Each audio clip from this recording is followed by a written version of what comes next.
Good morning, good afternoon, good evening, and welcome to Martyn Lucas Investor. Be very, very cautious and be afraid. You should be afraid. Those that say there's no issue, I'm not bothered, I don't care, it's fine, I just buy and hold forever. Well, those people are about to lose all their money. We're not. Many people here today are going to make a lot of money. We are guaranteed. I never lose. But more people, many more people, are about to lose it all. And that might not be today, but this year, no question, a carry trade unwind is coming with a potential 40% drop. You can't deny it. The dollar is under serious threat now. Yields are rising, bonds are falling, expectation is through the roof. Prices are through the roof, valuations are through the roof, political wars, geopolitical tensions. You can't ask for more. Reversal in Japan, which is is the financer of the United States. United States has already been downgraded on its credit score. It could go down another one. This is not good. We've made a lot of money on the stock market the last couple of years. It's been incredible. And for that, we are very grateful. I've gone from $5,000 to $311. No options, no shorts. No options, no shorts. And made no real money from crypto. All that was by buying the conviction of the S&P and Coca-Cola. That's it. But in a few moments' time, we will know what the rate is. Now, for those of you who don't really understand the stock market, that'll be enough for you. You'll go, oh, there's no rate cut, or oh, there's a rate cut, or whatever, and you'll switch off and you'll think that's the end of it. That is just the beginning. What happens then? We'll have a quiet period. The stock market will digest that. It already knows what it's going to get, so it's already prepared for it. It will digest that. And then what will happen then is the event itself will start. Jerome Powell will take the stage, and then he will give his thoughts. At the end of his speech, he will then go into Q&A, and the way he delivers to the press is the real tone. That is what we are focusing on. We are focusing on the tone, not the rate. We know what would happen if it went up. We know what happened if it's a pause. We know what will happen if it comes down. There are much bigger issues here. Trump has now, for the very first time in history, we have a chairman standing on stage who is in the middle of a criminal investigation. This is historic. What will Chair Powell do on stage for the first time, presenting to the Fed and the world after he's just been threatened with an indictment for criminal proceedings? This is an historic event. Round the world, last night, Donald Trump reaction went wild. Donald Trump said, I can play yo-yo with the dollar. So people said, no, you can't. No, you can't. And they started dumping it. Donald Trump can say what he likes, and that's absolutely fine. He can say what he wants, but at the end of the day, it makes no odds what he says. It's what the rest of the world do. The United States is a very powerful country, but it's only one country out of 195.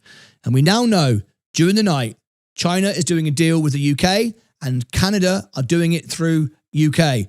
All this is happening because of the threats of tariffs. Everyone's had enough, and everyone's buying gold like crazy because the debasement trade is lining up. The dollar is on the edge of a cliff, and you always know, all through history, if you ignore every other sign, when your mate down the pub who never invests in the stock market says, and they are saying, we heard this yesterday for the first time, I'm buying silver, I've heard it's great, then you know it's about to crash.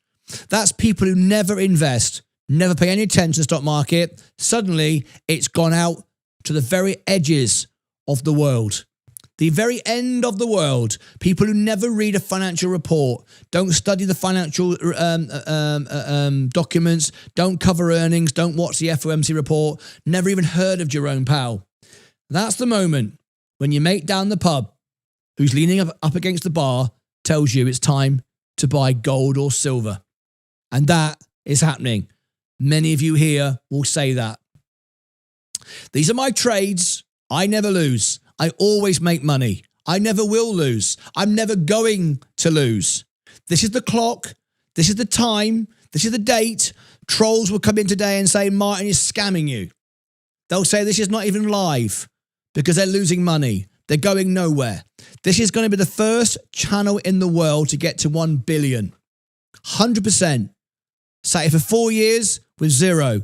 $5,000 and zero, and I'm making it happen. 98% of our live viewers are members, the highest engagement rate in the world. We got to 100,000 faster than Mr. Beast, who is the biggest channel in the world. We've got 4 successful channels. We've got a Discord platform that has exploded from 188 2 weeks ago to now nearly 600 members.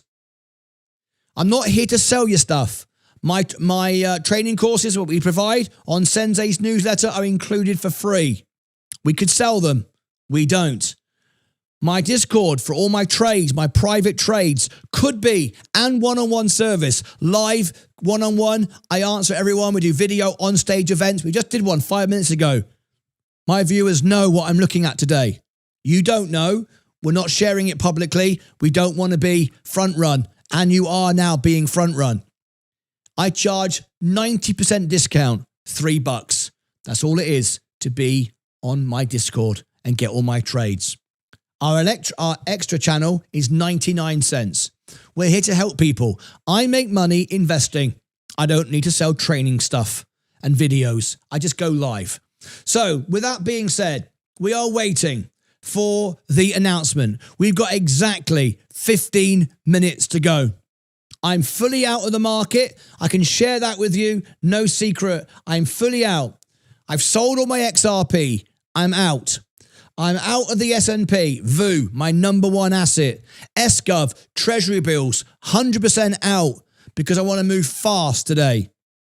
Coca-Cola, out. I've made 2 weeks ago, 3 weeks ago, 24 grand in one trade, 4 grand in the next, 4 grand in the next, 3 in the next, and I think it was 2 something yesterday, and we made 4,500, and I think our Discordians and Electrum made $250,000 in my latest trade. One guy said he made 50 grand.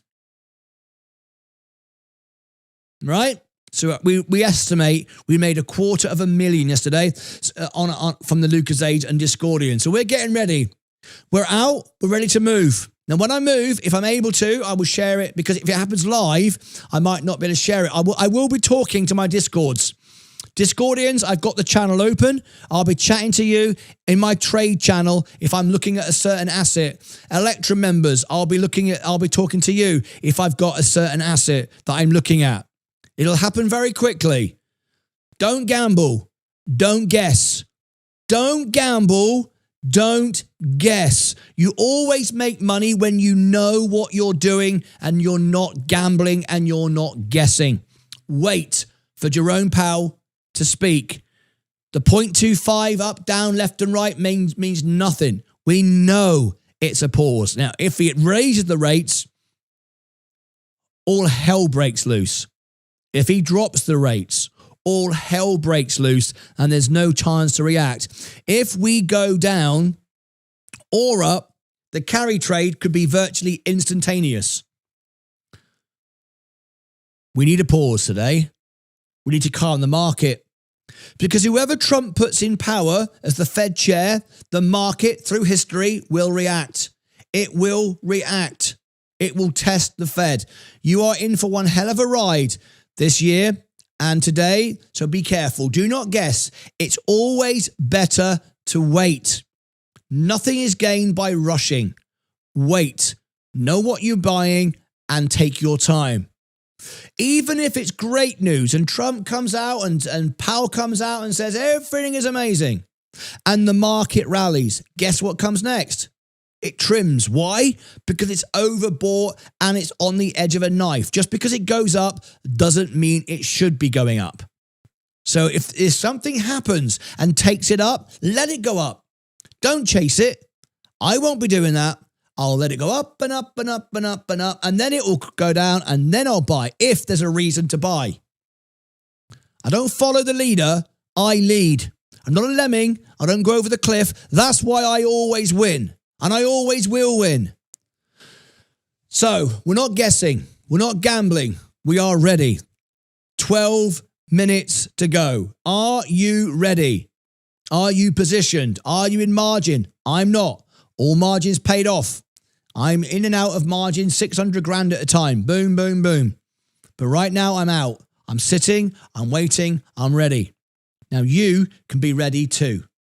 If you want to be ready, really ready, we have just put together the cheat sheet for the FOMC, an award-winning 9th best-selling newsletter in the financial space on Substack, which is the #1 place for newsletters in the world.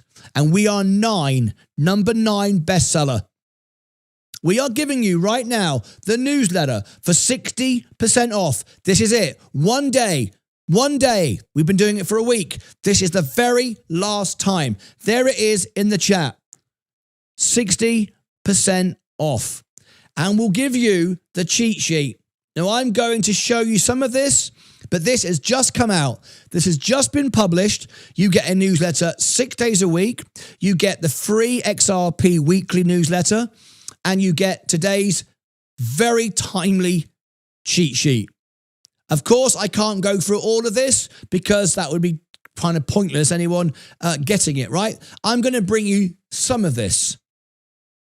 Okay, but if you want the cheat sheet and you want to follow along, look how much is in this. You ready? You watching quick? There you go. All the buy zones, all the sell zones, the limits, the orders, where you should be looking, what should happen if this is said, what should happen. Look at that. All that is in the newsletter right now. This is the cheat sheet for the FOMC. You can find the buy zones, the sell zones, the support levels. I use this. This is part of my thesis, how to invest. Look at this stuff. Everything broken down, the bond markets, the trapdoor, the works. You can't get a better newsletter in the world. And I believe that. And I use that. And it's why I don't lose. I use this in conjunction with my own personal research based upon relationships. You've got 10 minutes before you get the numbers and then half an hour to the report. So you've got time to read this while watching the show. 60% off, and there it is in the chat. Now, later on, at the end of the show, we hope to have Sensei live, who will call in and tell you his thoughts of how he's trading it, and then he'll take over the show. So when I finish, I go and sit down on the beach. There's no beach. I'm in Dallas.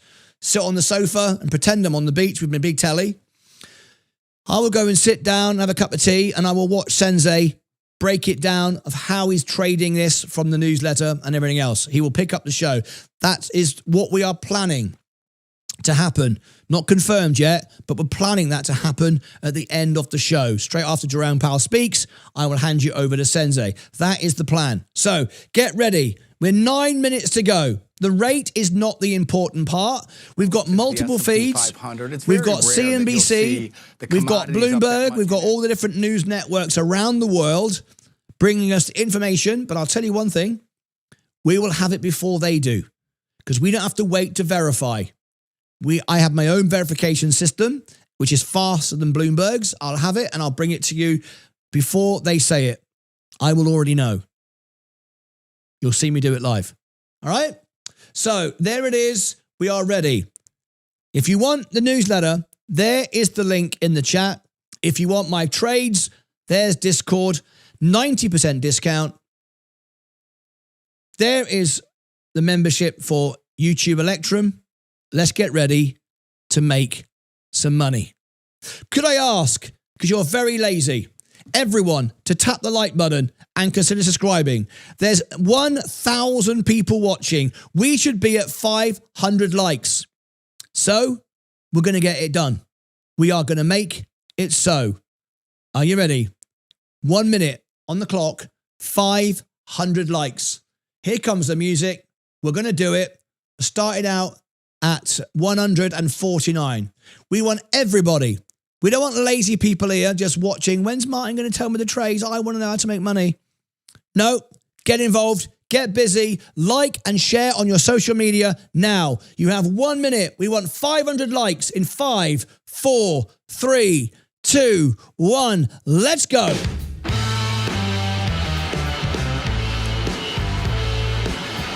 211. Boom. That's how we do that.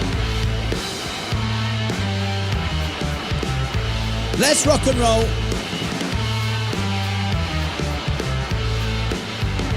236. Boom. Next target, 250 in 5, 4, 3, 2, 1. We need 250 now for a big cheer. And there it is. Boom. Let's go.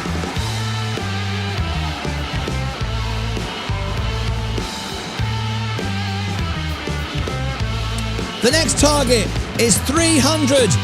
Boom. 300. We've done it. Big cheer. Let's hear it. Next target, 350. 350.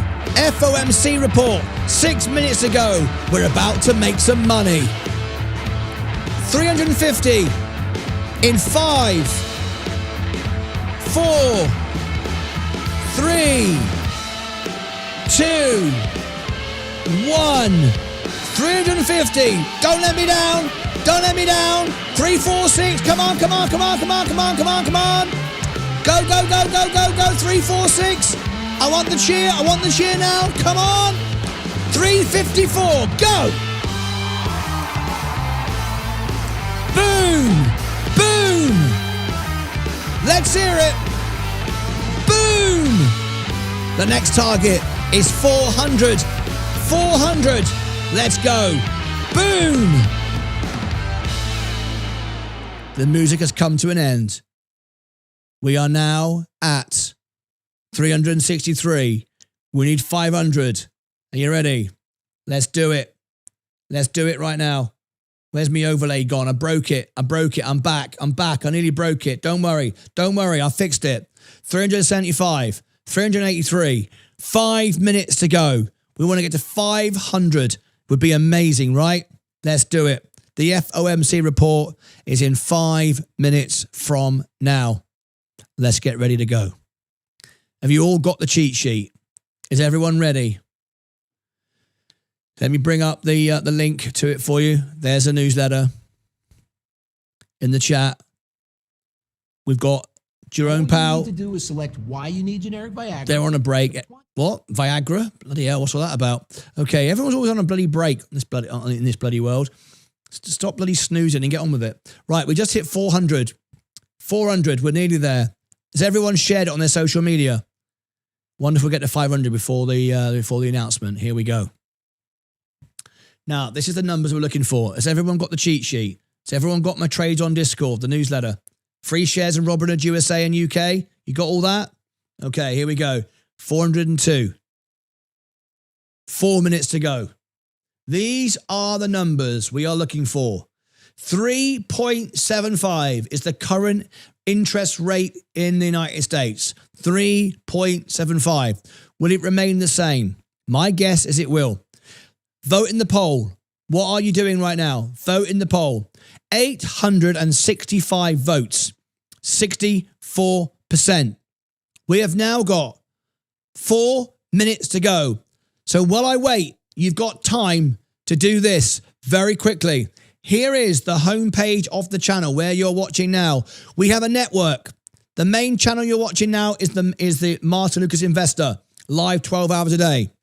Here is Martyn Lucas Investor Extra.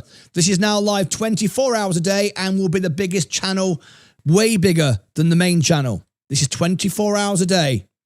There is the Extra channel on the homepage of the channel. 24 hours a day, we restream what you missed in the morning for all the countries around the world with live chat. Not like Bloomberg, every night playing the same bloody video they do. We are live 24/7 with all the replays for that day with live chat. Then there is the Clips channel. All the headlines, everything you need in 30 seconds. That's the Clips channel. It's all part of the same network. Here it is, 3 minutes to go. Click subscribe to the Clips channel. There it is. You got that? And finally, as Elton John named me World Piano Man, there is the music channel where we have all the songs for the stocks and a Friday concert every night, every Friday with no ads, no memberships. I provide the whole thing for free. Remember, I make money investing. I don't need to sell stuff. Okay? So there you go. I hope you've got that. And we even have songs like this. XRP, always believe in your... All right, so we're about to kick off. Seconds away now from the announcement. 2 minutes to go. Is everybody ready? The FOMC report. 2 minutes. The rate is not important. It's the tone from Jerome Powell. That is everything. Do we get 500 in the end? We didn't quite get there. We got all the way to 414. Not too bad. That'll do for me. That'll do, donkey. That'll do. All right, not too bad. Here we go. We're ready. Not a dollar. There's some, chatter out there. The president making some comments on social media yesterday. Just watch Iran. Great point. Put that in the back of your big brains, everybody. Let's get to our all-star panel now as we're just moments away from the Fed's decision. Here on set with us, David Kelly of JP Morgan, Jeff Kilberg of KKM Financial. We're also joined by Jim Karen of Morgan Stanley and Francis Donald of RBC Capital Markets. Welcome to all of you. Francis, I'll kick it to you first. Ladies first. What are you expecting? We know the Fed's going to hold today. What we don't know is how they're thinking about inflation. How are they thinking about tariffs? And the elephant in the room, of course, Fed independence. So it's going to look calm on the surface, Kelly, but there's a whole lot going on underneath today. All right. Calm on the surface. David, you agree with that? Yes, I do. I mean, the Fed's not going to cut rates, but I think we will see one dissent with Stephen Mirren voting again to cut rates. But I think the really interesting part is going to be the press Coca-Cola's conference. falling. Does Jay Powell Discordians and Electrum, I will share with you what I'm looking at 2 weeks ago. when I see the right sign. Does he make the case that we really don't need to cut rates because rates are already low? And by the way, economy's fine. There's no lack of liquidity. There's no real reason to cut rates here. We're not cutting rates, Jeff Kilberg, and the S&P 500 intraday, 7,000. Market's the honey badger. It doesn't care. New all-time highs. But it's interesting, and to David's point, I think the Fed is in a predicament where we're looking for a dovish cut or dovish conversation, or potentially right, I'll have it of first. A situation. We will see them come in and kind of I'll have it what's first. to come. And we'll the rate is in 8 seconds. It's been personal for quite some time. Is it getting more personal? All right. And Jim?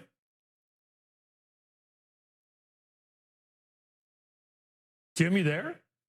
Oh, I'm here. Yeah. Right, Jim, the how rate are you? is 45 seconds of the Fed. What are your expectations? I'll have it today? first. Oh, I'm expecting no move. And look, We were 3.75. The rate decision is stand by. Stand by. I think the press conference is 3.75. It's a pause. We knew that.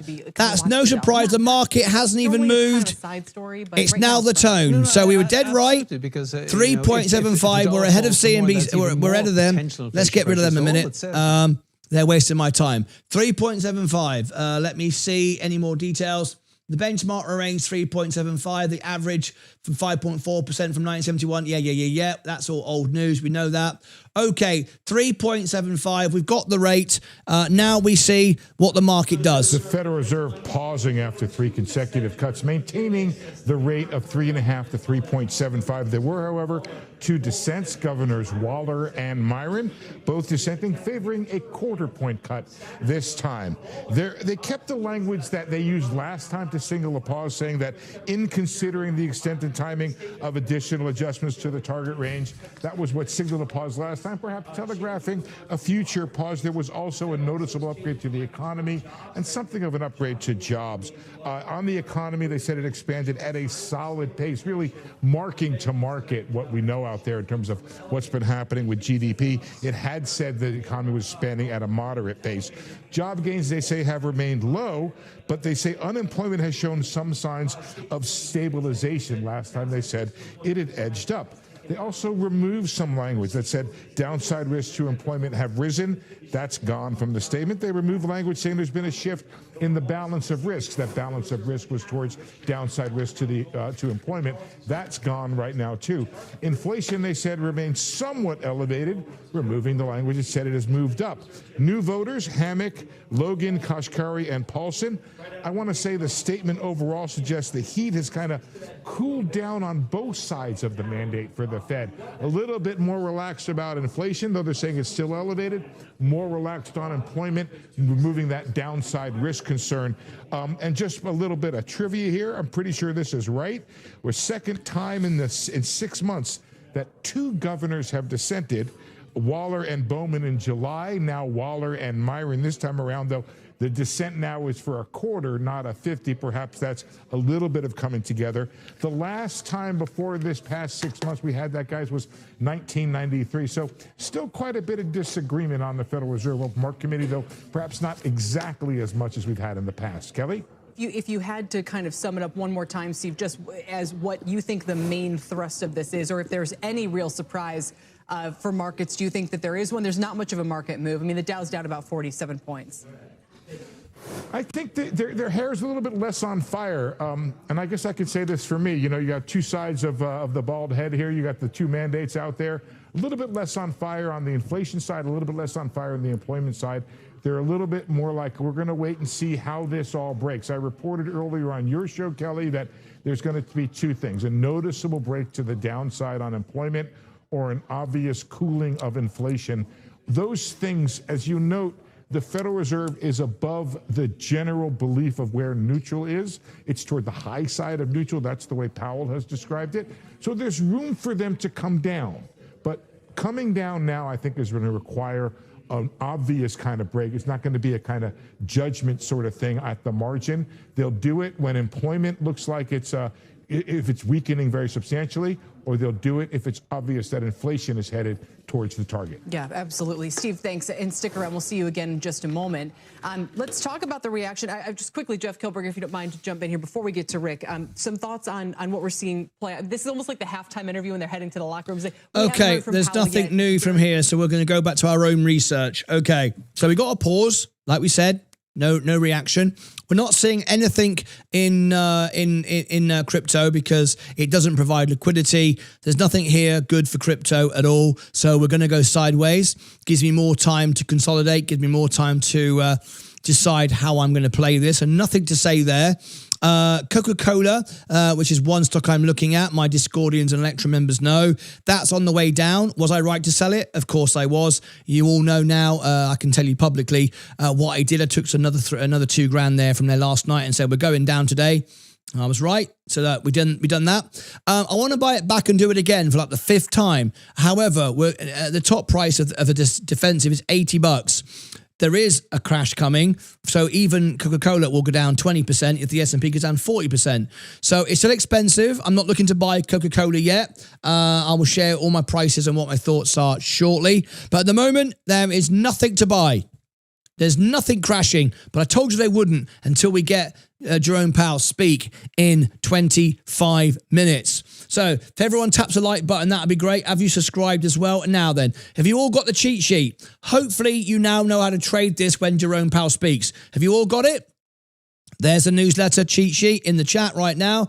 There's my Discord from all my trades, so you know what I'm doing. And in between the shows, we have our live events as well. And if you want to become a member of the channel, there it is. There's Instagram and X if you want to follow that. So we're good. Right. We got a star guest. Let's read this.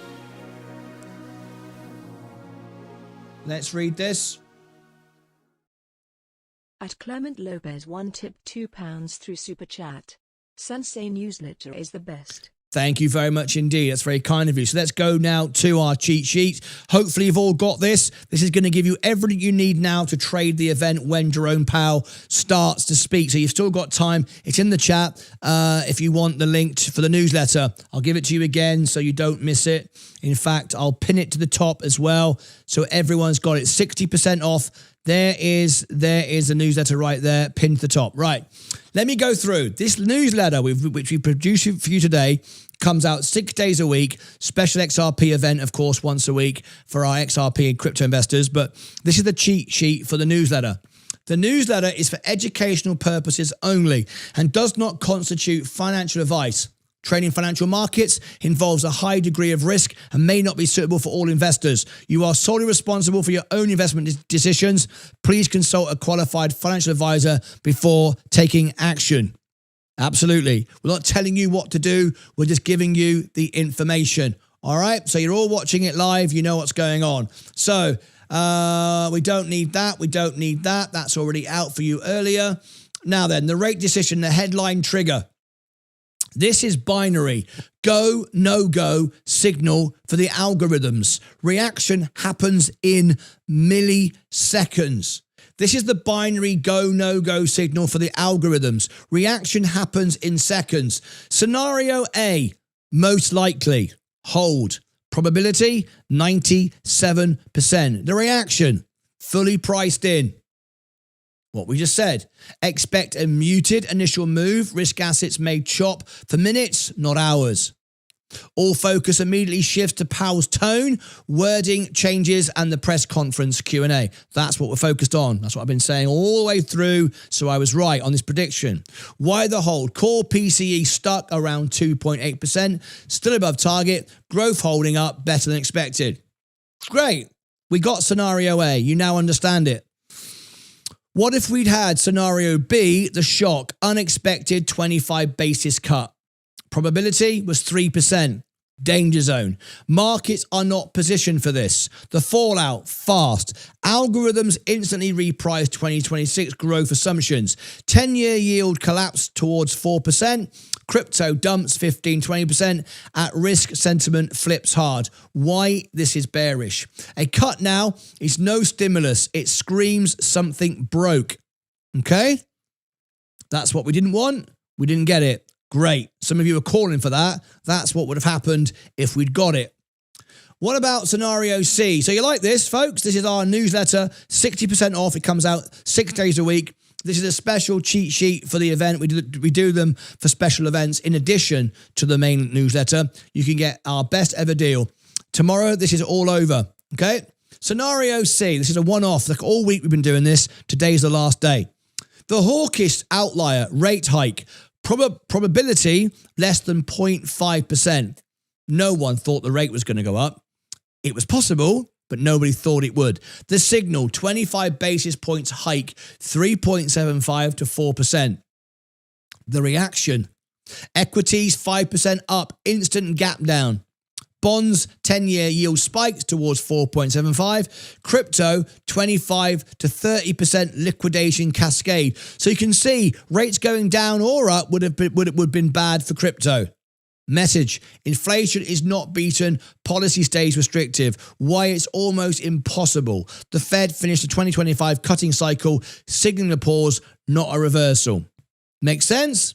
Okay, good. Now, at the end of today's show, we've got Sensei hoping he'll go live. He will break down his adoption and of the newsletter. He'll also tell you from a standpoint of the trades how he's looking forward and trading. He will be coming up at the end of this show, and you can stand by for that. Okay. So scenario is a hold. That's what we've got. We've got 20 minutes to go before the actual event starts, the Jerome Powell speech. Probability, 97%. The reaction, fully priced in. Expect a muted initial move. Risk assets may chop for minutes, not hours. And we just covered that. We're not going to go over it again. All right? That's what we've just seen. A, B, and C.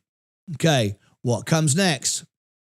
So 97% scenario A hold. That's what we expected. Probability 97%. Do you all agree this is not the best newsletter you've ever seen? This. We got a new member. At Frank Menu 4697 has become a member. Thank you. Oh, we got a star guest on the show. Let's bring them in. Here we go. When we get super chats, we share this to the world. It was just about to come up then. What happened there? A bit of a delay. We'll come back to it. Okay, it'll come. Oh, there it is. There it is. Yeah, best price ever. At Clement Lopez 1 tipped £5 through Super Chat. There is no better newsletter. I can't believe I got it for 60% off. I highly recommend. Is Sensei going to be live during the event? Yes, we are hoping Sensei to be live on the show as I come to the end. He will join me and then take over the show. That's what we expect. And then you can ask him all these questions. So that's what we got. Scenario B, unexpected 25 basis point cut. And then the rate hike, that was less than 0.5. So there we go. There's our probabilities. Now we move on. The statement word watch. Now, this is important. This section is your guide to compare the new statement. Oh, another star guest. Here we go.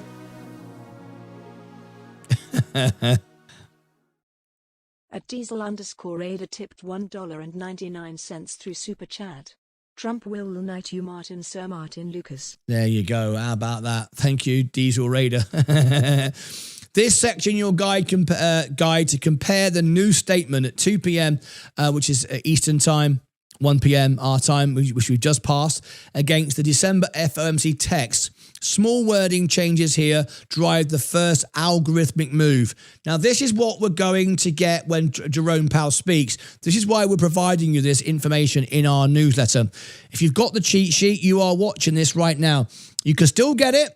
The 60% ends at the end of the FOMC report. You've got about an hour and a half left. That's it.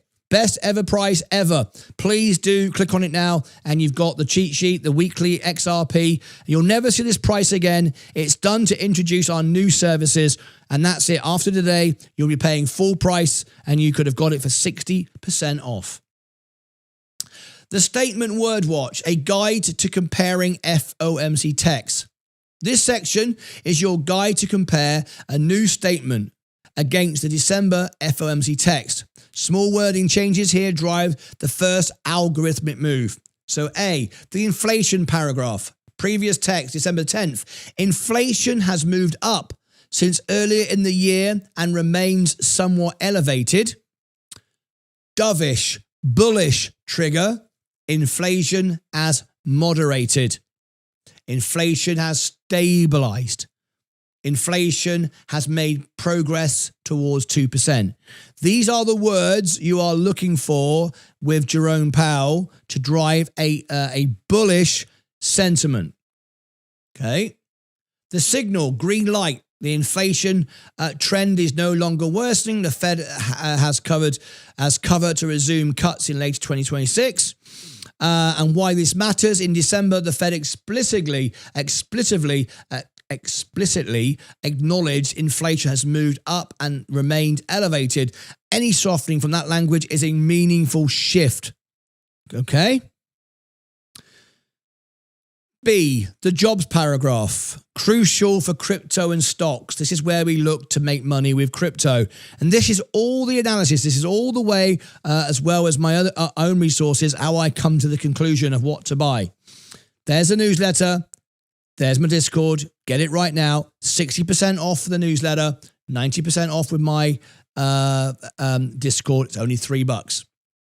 Previous text. Jobs gain have slowed this year.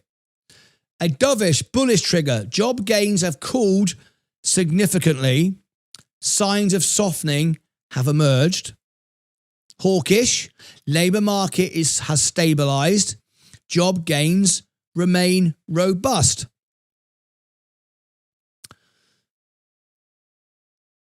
C, the risks. Paragraph, the pivot. Previous text, December the 10th. Job gains have slowed this year. A dovish trigger. Risks have weighted to the downside. Stronger emphasis on unemployment risks. The signal, green light. The Fed is prioritizing protection over inflation control, which guarantees future rate cuts. And in C, the risks paragraph, the pivot, previous text, December 10th, the committee is attentive to the risk to both sides of the dual mandate and judges the downside risk to be unemployment rose in recent months. Dovish, risks are weighted to the downside. Hawkish, risks are roughly balanced. Okay, I hope all this makes sense. You can read it again at your own leisure later on. Let's skip down. How long have we got? We've got 14 minutes. We've covered all of that. Right. We've got the press conference. Now, this is important, how to read this. We're giving you the chance to understand what you hear and be able to react to it. The opening statement, the script. Powell reads the first. It's deliberate, conservative, and highly lawyered. Absolutely right. A new member on Extra, Ken Jensen. Thank you so much indeed.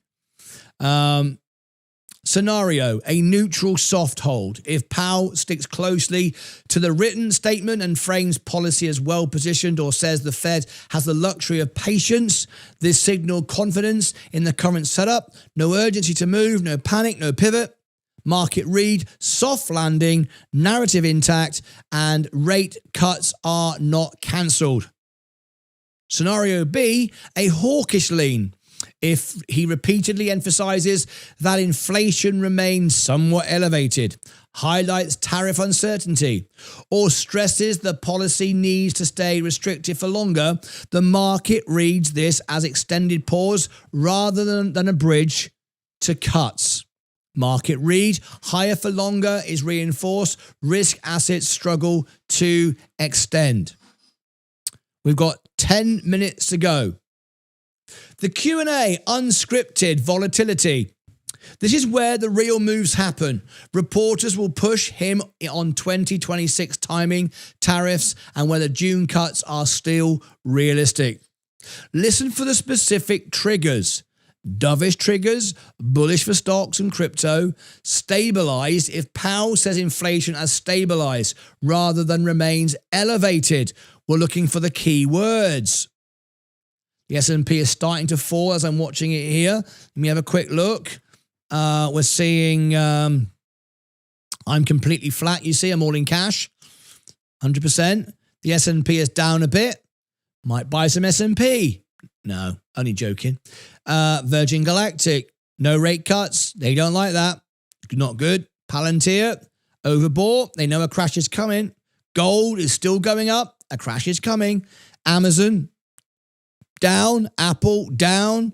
Enphase, my top stock of the year, going to $100. I told you at 28. Coca-Cola, defensive. Now you see why I sold last night. Some of you did, some of you didn't. I told you it was time to take profit again for the 4th or 5th time. I've made so much money from Coca-Cola the last few weeks. It's embarrassing. All right, it's ridiculous. I'm not chasing it anymore. Not going to give it back. I outwitted you and I'm going to keep it. Chevron, Tesla, McDonald's going down. Google down. Microsoft going back up again. Meta down. Nvidia up today. Walmart down. Tilray Brands, how many times? It's a joke stock. How many people bought this? And silly people. And I told you directly from the press room White House contact that this was a joke and you were all going to lost your money. And many did. I don't know why people bought this and ended up just holding the bag. It's the silliest trade I've ever seen in my life. One of the worst trades of the year, of last year and this year, and for a decade, forever. No value whatsoever. Even Erwin Simon, the CEO, is fighting with his own board. It's ridiculous. Rocket Lab, too expensive. Plug Power, Russia manipulation on the day of FOMC report. I've shown you the evidence. Bitcoin, hardly moved at all. Not breaking through 90,000. Well, you got 3 days to go for another Tom Lee prediction that's going to go down the toilet. We got 9 minutes to go. Right here, 191 is where I sold my XRP a few weeks ago. And I'm glad I did. It's the right thing to do. So let's carry on. How many people are watching us? 861. Thank you very much indeed. Have you all tapped the like button? Have you all considered subscribing? Thank you very much indeed. All right. We got 8 minutes to go before the call begins. It's very quiet today, actually. I think no one expected rate cuts, so no one's interested. Big mistake. If we were getting rate cuts today, we'd have 20, 30,000 watching. We've got 838. People think it's boring. Nothing goes on. Big mistake. Big mistake. So we've read all through that. The key wildcard tariffs. This is the most important unscheduled variable in the press conference. Reporters will press Powell on whether tariffs are a one-time price adjustment. Oh, star guest. Let me go to star guest.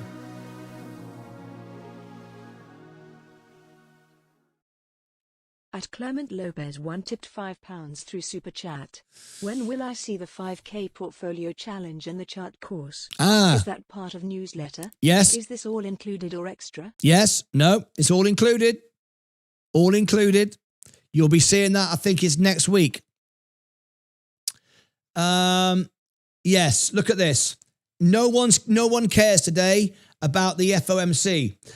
On CNN, there is 9,000 watching on CNN, and they have millions of subscribers.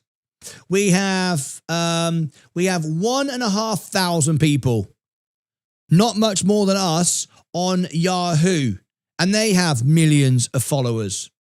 We have 5,000 watching on Associated Press. They have millions. No one cares today about this at all. Quite incredible. All right? Quite incredible that people are switching off today. They're not paying any attention to what is going on. I'm going through all the channels. Yeah, no one is paying attention to the FOMC report at all today. This is a very low numbers. That's a big mistake. Okay, well, we're here. I'm always here. I'm going nowhere. Yeah, the numbers are really low. How long have we got? 5 minutes.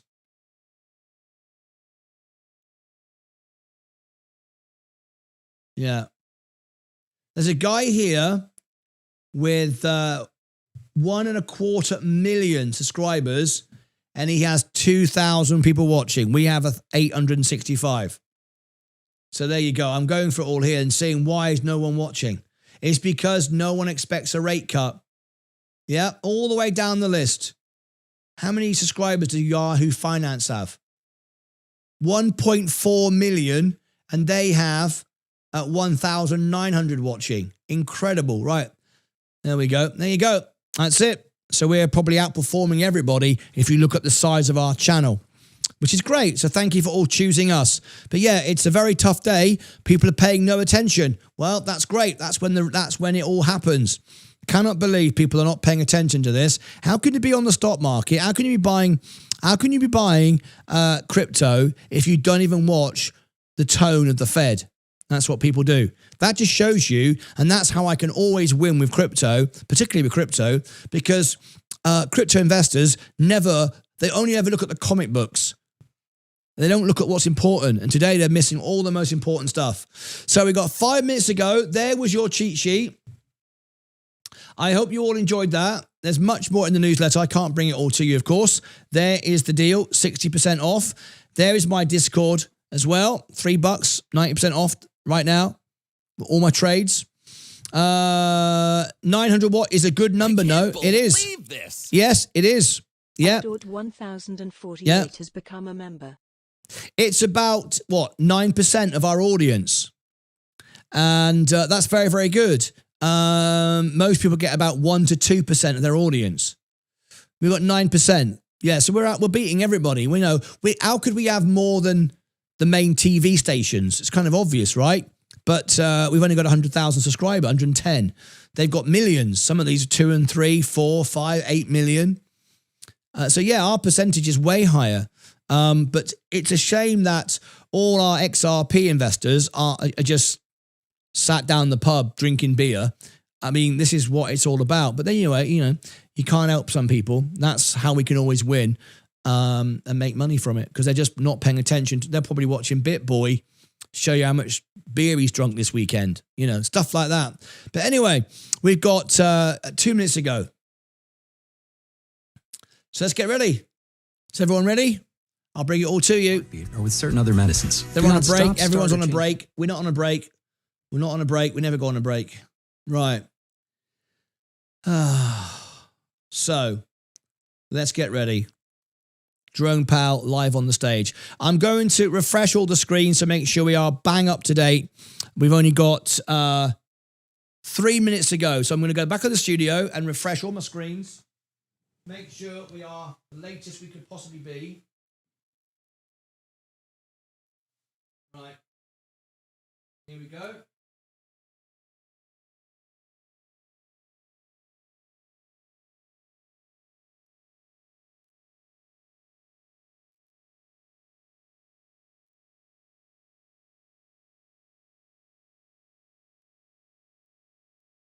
All right. There you go. There you go. We've got Everything as up to date as we can. We have multiple sources. Join the club today. CNBC here on a break. Bloomberg on a break. Everyone's on a bloody break. But we'll be here for you. We got 2 minutes to go. Has everybody tapped the like button?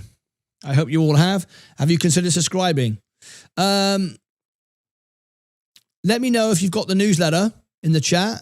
Did you all get the 60% deal? One time only? I can end the poll now. There's no point running a poll. We kind of know what the answer is. 1,200 people there. Yeah, everyone got it right. Nearly everyone. 65%. That's fantastic. Okay. 2 minutes to go before Jerome Powell takes the stage. This is what's important. Dog food as well as an air-dried option. And if you're not... Let's stand by. Sensei would have more views, says Charlie. You're not even a member of our channel. But thank you for your thoughts. At Charlie Balls at 8W tipped £2 through Super Chat. Sensei would have more views. He probably would. So if you love Sensei so much, why aren't you a member of the channel? Oh, you just want to troll me. Fair enough. Well, I'll take your $2 and I'll stick it in the bank. Thanks ever so much. Probably he would. Probably he wouldn't. But if you love Sensei, why don't you become a member rather than trolling me? Mr. Charlie Ball Z8W. All right. Okay, let's wait and see. Sensei will be live at the end of my broadcast, and then we can pick it up from there. I subscribe to the newsletter. Fantastic. Why are people so rude? Because they're idiots. People just love to be stupid. The more the channel grows, the more money we make, the more trolls we get because they've got nothing else to do. But the beautiful thing is Charlie Ball just gave me $2 more. So I appreciate it, even though he was trying to be rude. Sensei would have more views. It's got nothing. Hey, it doesn't matter, Pembrokeshire. Sensei is. We're on the same team. We're on the same channel. Sensei's on my channel. So what difference does it make? But anyway, you always get some smart ass who wants to make themselves look stupid. Anyway, let's get ready to rock and roll. Here we go. At the end of the day, what we're seeing in we're waiting for Jerome Powell to take the stage. We're seeing a broadening.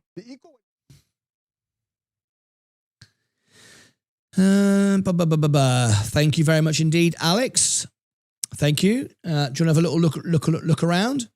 Got lots of cameras on tracks, and we've got special effects and moving heads, and all kinds of things in the studio.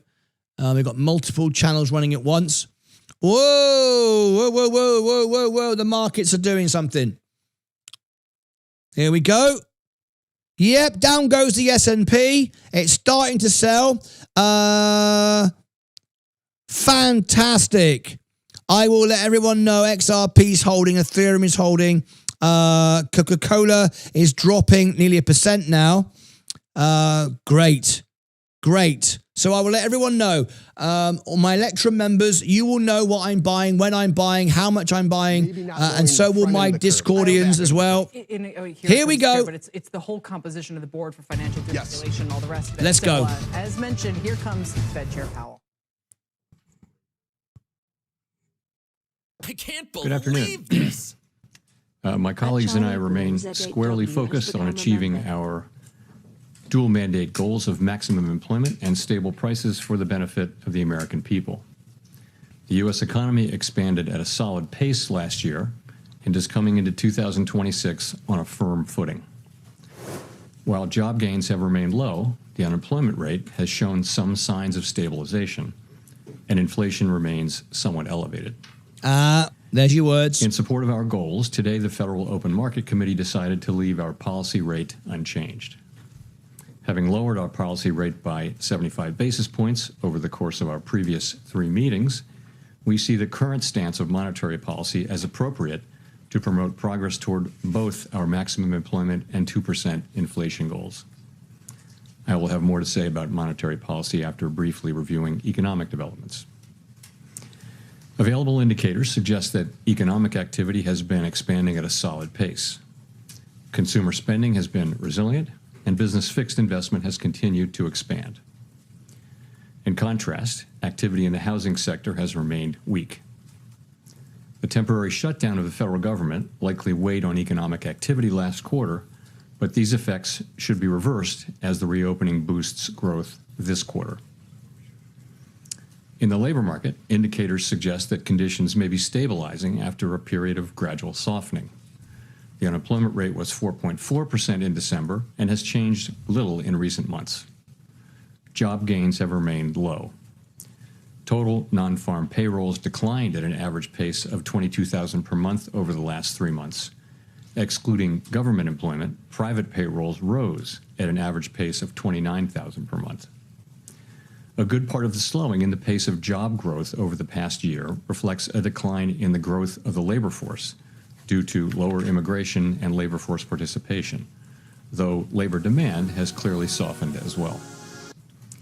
Other indicators, including openings, layoffs, hiring, and nominal wage growth, show little change in recent months. Inflation has eased significantly from its highs in mid-2022, but remains somewhat elevated relative to our 2% longer-run goal. Estimates based on the Consumer Price Index indicate that total PCE prices rose 2.9% over the 12 months ending in December, and that excluding the volatile food and energy categories, core PCE prices rose 3.0%. These elevated readings largely reflect inflation in the goods sector, which has been boosted by the effects of tariffs. In contrast, disinflation appears to be continuing in the services sector. Near-term measures of inflation expectations have declined from last year's peaks, as reflected in both market and survey-based measures. Most measures of longer-term expectations remain consistent with our 2% inflation goal. Our monetary policy actions are guided by our dual mandate to promote maximum employment and stable prices for the American people. At today's meeting, the committee decided to maintain the target range for the federal funds rate at 3.5% to 3.75%. Since last September, we have lowered our policy rate 75 basis points, or 0.75 of a percentage point, bringing it within a range of plausible estimates of neutral. This normalization of our policy stance should help stabilize the labor market while allowing inflation to resume its downward trend toward 2%, once the effects of tariff increases have passed through. We are well positioned to determine the extent and timing of additional adjustments to our policy rate based on the incoming data, the evolving outlook, and the balance of risks.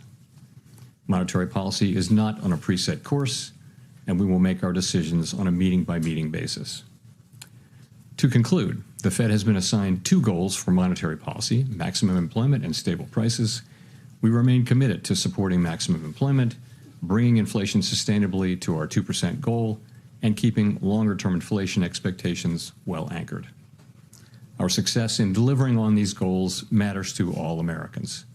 We at the Fed will continue to do our jobs with objectivity, integrity, and a deep commitment to serve the American people. Thank you. I look forward to your questions. Wow, very short. A member has asked a question.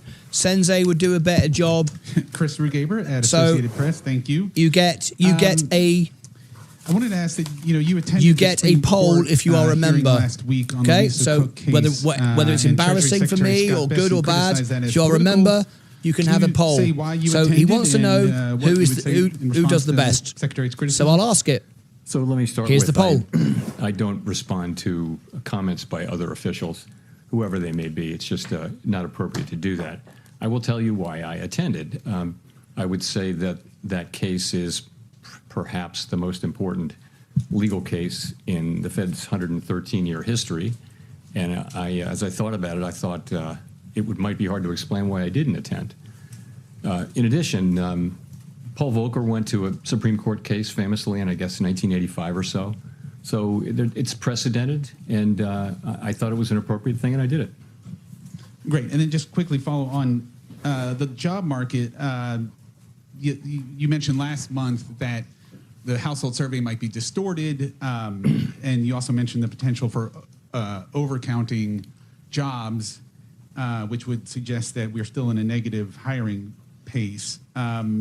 So do you see the drop in the unemployment rate as solid? And what's the basis for saying that things have stabilized?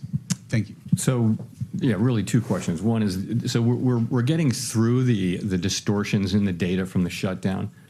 However big they were in November, they're smaller in December. So we're getting to a place where they're no longer material. They're still there, but it's a tweak here and there. The reason why we changed the statement let me pull it out, was simply, it used to say that judges that downside risks to employment rose in recent months. So we saw, data coming in which suggests some signs of stabilization. I wouldn't go too far with that, but some signs of stabilization. There are also some signs of continued cooling. And so we thought that was no longer an accurate description of the data. In addition, the outlook for economic activity has clearly improved since the last meeting, and that should matter for labor demand and for employment over time. So for those two reasons, we thought we would take that language out of the statement.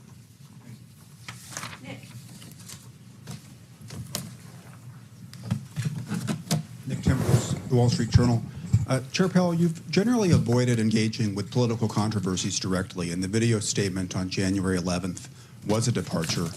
What made this different, and are you concerned it could draw the institution further into political debates? So today I'm simply going to refer you to the statement that I made on January 11. I'm not going to expand on it or repeat it.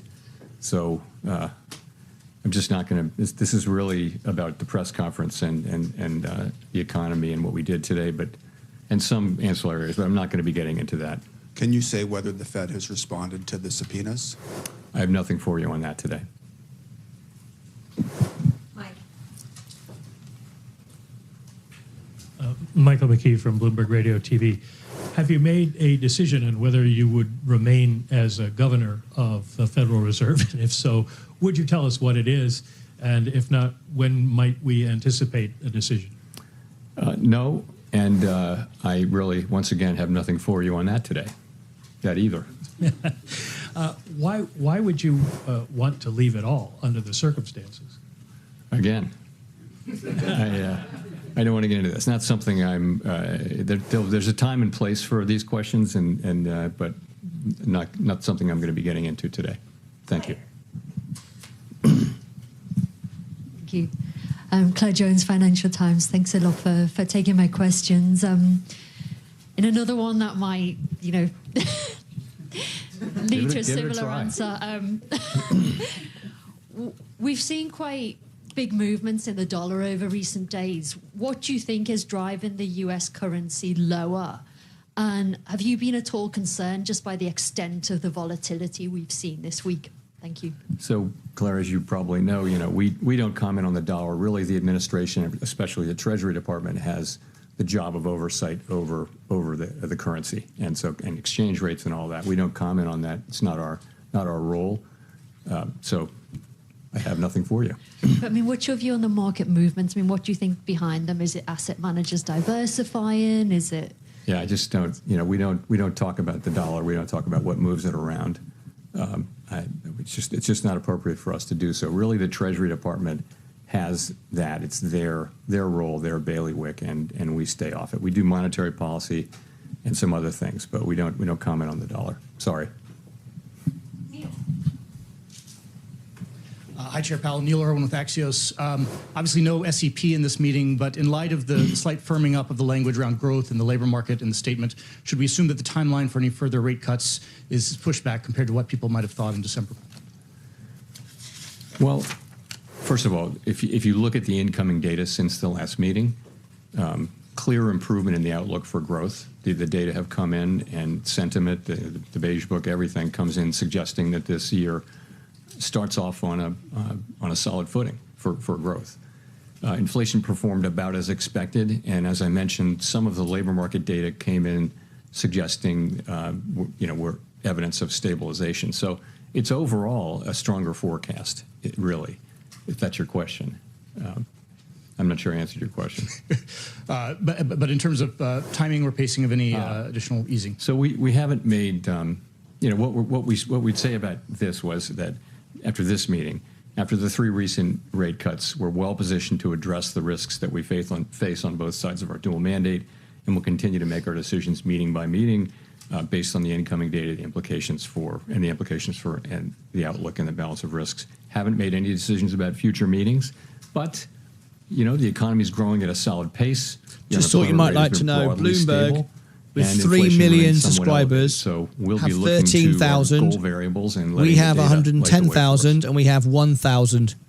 We have one of the highest engagement rates of channels in the world that are streaming this story. Thank you for choosing us. Thank you. Wait till we get to 3 million.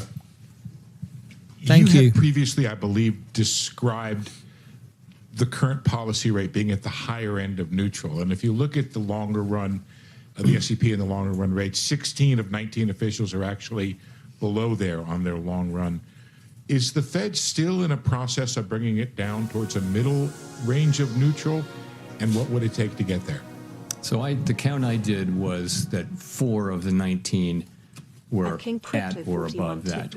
Maybe I missed by one, but I thought it was 4.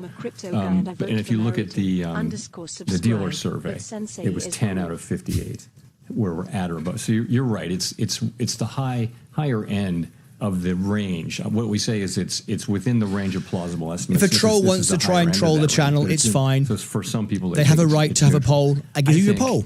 And many of my colleagues think it's hard to look at the incoming data and say that policy is significantly restrictive at this time. It may be sort of loosely neutral, or it may be somewhat restrictive. You know, it's in the eye of the beholder, and of course, no one knows with any precision. Is that you had a follow up? I get what you're saying, but some officials have described the Fed being in a mode of bringing it down eventually over time. Are you still in that mode, or is this a place to hang out? Yeah, no, I would say if you look at the S&P from December, most people had additional normalization. But at the same time, we've done a lot of the process of normalizing. A good piece of it is done with 75 basis points, and before that, 100. It's 175 basis points we've cut since we began cutting in September of 2024. So you've moved now to, you know, Fed funds is running just a little below 3.65%. So you've moved a good way, and we think we're well positioned here to watch how the economy performs, look at the data. We're not making decisions about future meetings. I've got Sensei coming on the show after those 3 cuts. I thought the troll might enjoy that. Let the data speak to us. Amira. Thank you, Chair Powell. Amira Mokwe from Bloomberg News. To what extent did the committee discuss the possibility of cutting at this meeting or in March? And how are you all thinking about the conditions that would merit another rate cut? Is there broad agreement on the committee about what it would take?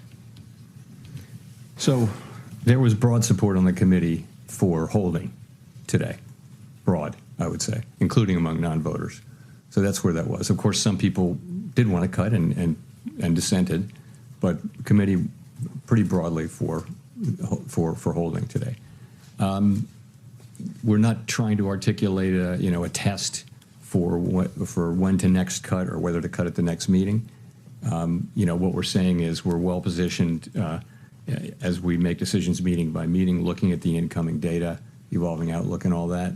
And we're in a position where we still have some tension between employment and inflation, but it's less than it was. I think that the upside risks to inflation and the downside risks to have probably both diminished a bit. So we'll be looking at that. It's about how you weigh the risks to the two goals and how big those, and quantify them. And so there are different views on the committee, and we'll find our way forward as the data evolve. Thank you, Mr. Chairman. Edward Lawrence from Fox Business. Has the effects of tariffs already moved through the economy on prices? A lot of it has. So basically, there are many different estimates, and they're all highly uncertain. But most of the overrun in goods prices is from tariffs. And that's actually good news, because if it weren't from tariffs, it might mean it's from demand, and that's a harder problem to solve. We do think tariffs are likely to move through and be a one-time price increase. So most of the overshoot, if you were to take that out, you would that's support inflation, for Trump. Core PCE inflation is running just a bit above 2%, x the effects of tariffs on goods. And the other good news is, if you look away from goods and look at services, you do see ongoing disinflation in all the categories of services.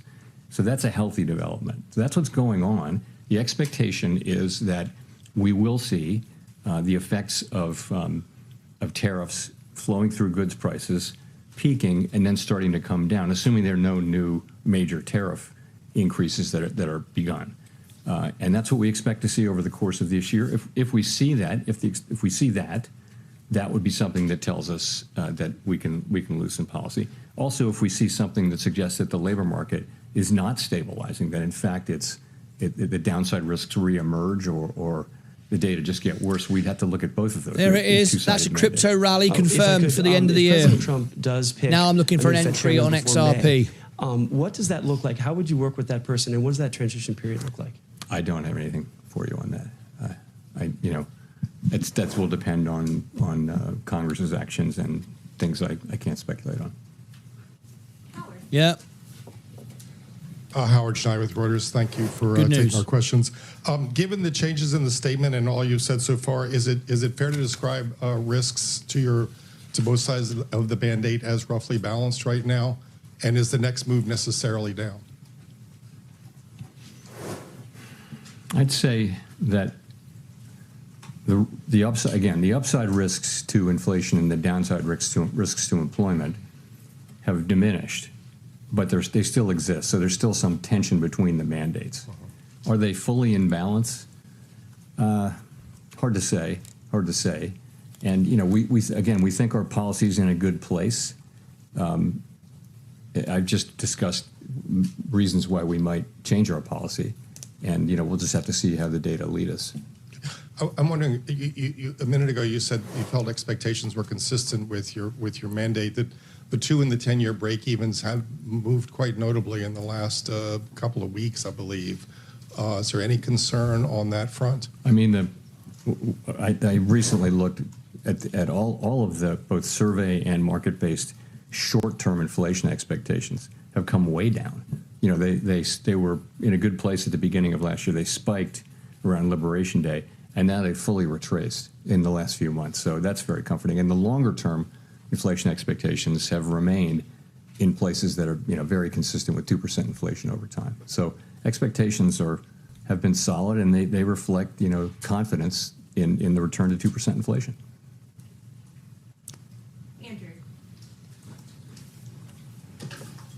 Apologies if this is a little bit repetitive, but in the past you've said that the reason you cut rates was that the risk to the labor market was greater than the risk to the inflation side. Is that still true?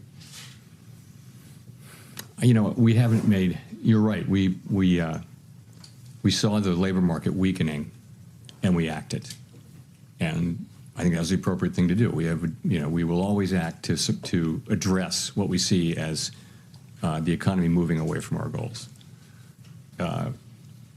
Risks to both of the variables are a little less. I think the upside risk to inflation, again, a little bit less, and the downside risk to employment, a little less.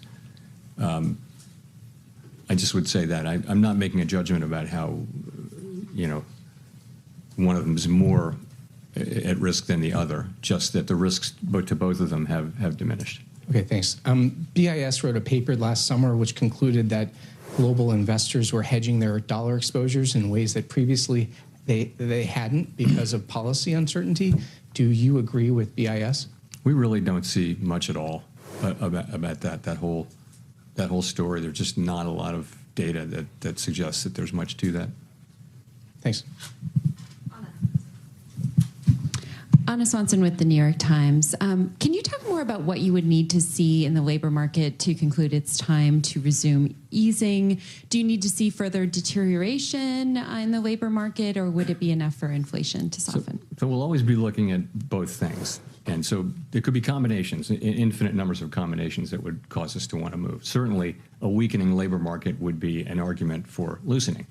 But what's happening with inflation? If inflation were at the same time getting worse, you just have a very difficult situation there. So we'll be looking at both. Clearly, a weakening labor market calls for cutting. A stronger labor market says. I just see the government shutdown as an opportunity. We'll have to be making similar Couldn't care less about that. on inflation. And if inflation does pick back up and the labor market doesn't show further signs of deterioration, is there a chance that you could raise rates rather than simply remaining on hold? What would you need to see to consider hiking? We don't take things off the table, but it isn't anybody's base case right now. Anybody's base case that the next move will be a rate hike, but ultimately we'll do what we think is the right thing. But that's not where people's expectations are right now. Victoria. Hi, Victoria Guida with Politico. I wanted to ask, you've talked in the past about concerns about the U.S. fiscal trajectory, and we've seen in the Japanese bond market a lot of turmoil recently, in part due to concerns over their fiscal and long-term economic outlook. So do you worry that the U.S. could at some point find itself in a similar situation to Japan, whether for fiscal or demographic reasons? You know, over time, you've seen that U.S. rates have remained pretty, they haven't moved a lot, really for a while, but they haven't moved a lot because of what's been happening in Japan. So it's more of an over time thing. The U.S. federal budget deficit is, you know, uncontroversially on an unsustainable path. The level of debt is not unsustainable. It's very much sustainable, but the path is unsustainable. And the sooner we work on it, the better. But, you know, right now we're running a very large deficit at essentially full employment. Ooh. And so the fiscal picture needs to be addressed, and it's not really being addressed. So that's important. I'm not in any way connecting it to some sort of near-term market event, but ultimately, it's something we'll have to deal with, and that, you know, in the end game, that's where you wind up, is in some kind of a difficult thing. But that's not where we are. It's not what Japan is either. But it's certainly not where we are right now. Does it reduce the effect of your rate cuts that longer-term rates have overall not really budged that much? I wouldn't say that. You know, the thing is, I mean, technically, higher longer-term rates means less accommodative financial conditions. But remember, many things move longer-term rates. It's not mostly what happens on the short end. There can be effects of longer-term rates from our moving our policy around, but, you know, it's much more, you know, assessments of the fiscal path and fiscal policies and risks and things like that move the 10-year around. You can look back at and find periods where we've been very actively moving the policy rate. I've got some potential buys here, and over the course of that year, I will share with Discord shortly and Electrum. So there's not a tight link between, you know, 10-year rates and the overnight rate. Elizabeth. Thanks so much, Elizabeth Schulze with ABC News. Republican Senator Tom Tillis, who sits on the Senate Banking Committee, said he will block any Fed nominee, including the chair, until this investigation into you is resolved. Do you support this move by the senator, and what conversations have you had with the senator? I've got nothing for you on that. More broadly, what would happen to American households if the Federal Reserve loses its ability to operate independent from politics? So really, the point of independence is not to protect policymakers or anything like that. It just is that every advanced economy democracy in the world has come around to this common practice. It's just an institutional arrangement that has served the people well, and that is to have a separation between to not have direct elected official control over the setting of monetary policy. And the reason is that monetary policy can be used, you know, through an election cycle to affect the economy in a way that will be politically worthwhile. So this isn't, I'm not talking about the U.S. context. This is every advanced economy democracy of any size. So it's a good practice. It's pretty much everywhere among countries that look at all like the United States. And I think if you lose that, it's, first of all, it would be hard to restore the credibility of the institution if people lose their faith that we're making decisions, you know, only on the basis of our assessment of what's best for everyone, for the wide public, rather than trying to benefit one group or another.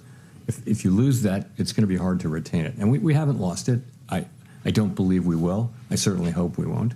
But it's very important, and the reason it's important is that it's enabled central banks generally not to be perfect, but to serve the public well.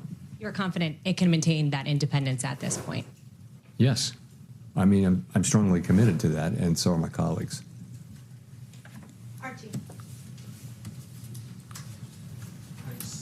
Archie Hall from The Economist. On that sort of stabilization of the labour market question, how much do you see the weakening we saw over the past 6 months, year, as a kind of data mirage around immigration and the government shutdown and so on that's now resolved? Or how much have we seen a kind of real underlying firming up in the state of the labour market, do you think? Well, part of it is, to your point, part of it just is that labor supply, growth in labor supply has come to essentially a halt from a fairly fast clip of growth over the last couple of years, driven by immigration, and then the halt being driven by a very sudden stop in immigration. So many outcomes were possible with that. Supply came way down. It turns out that demand for labor also came down a very similar amount, maybe just a little bit more, which is why the unemployment rate has gone up. So I don't know whether that's a coincidence or not, but that's what's happened with that part. But if you look at other things, like, for example, just to pick a couple, the Conference Board's measure of job availability that came out, I don't know, was it yesterday or today? But, it shows, it's a survey showing that workers feel like job availability. I am leaving my buy orders with Electrum and Discordians now. Look out for it. I've got some thoughts. Part-time for economic reasons. Going to make some major moves tonight. A category within the broader U6 category measure. I'm letting you know has moved now. up significantly. So there are lots of, and I could go on and on. There are lots of little places that suggest that the labor market has softened. But you're right. Part of payroll jobs softening is that both the supply and demand for labor has come down. Growth in those two have come down. So that makes it a difficult time to read the labor market. So imagine they both came down a lot to the point where there is no job growth. Is that full employment? In a sense, it is. If demand and supply are in balance, that you could say that's full employment. At the same time, do we really feel like that's a maximum employment economy? It's very challenging and quite unusual situation. Thanks. And one more on growth and the kind of strong growth outlook, your strengthening growth outlook you're now seeing. How much of that is the fiscal stimulus we're seeing from the beautiful bill, the tax cuts, and all of that? So you're seeing it already. You don't have much of the fiscal. I think the outlook, you're right. It's financial conditions, and it's fiscal policy for 26. But you've got strong consumption that's been happening before financial conditions have been supportive, but before the fiscal effects really are shown. So essentially, the economy has once again surprised us with its strength, not for the first time. And consumer spending, although it's uneven across income categories, but consumer spending overall numbers are good, and we're benefiting from the AI build out of data centers. That's another thing we're benefiting from. But the economy overall, the growth is on a solid footing. It looks like, and it's not just those things. It's just the consumer is filling out surveys that sound really negative and then spending. So there's been a disconnect for some time between downbeat surveys and reasonably good spending data. Thanks, Chair Powell. Christine Romans from NBC News. You talked about how consumer spending is uneven. The president calls inflation defeated and solved. The FOMC says it's a somewhat elevated inflation. But you talked about those customer survey or those consumer sentiment surveys and public opinion polls that show that most families say the cost of living is still issue number one. What is the conversation around the table with your colleagues about how wealthier consumers seem to be driving so much of the economy and why so many families still feel like they just can't make ends meet after 5 years of rising prices? What is that discussion like? So a couple things. One, there's something to it in that we know that higher income households that tend to own real estate and tend to own stocks, securities, and those assets have been going up in value, and increases in wealth do support spending over time. So, and that's clearly a part of the story.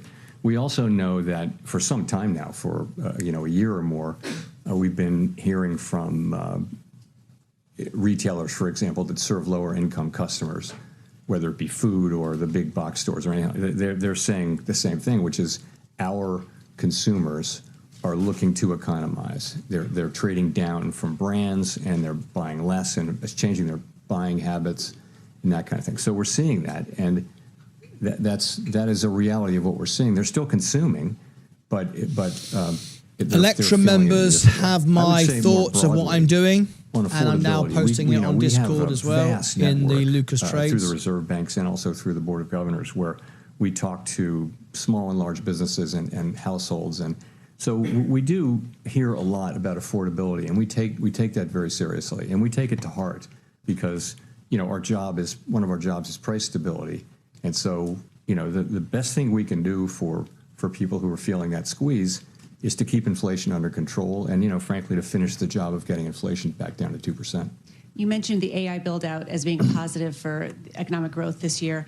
I wonder, as you look at the weakest year last year for job creation of a non-recession year since like 2003, are you concerned about AI maybe supplanting more entry-level work and entry-level jobs, and how does that play into what you're watching about the labor market?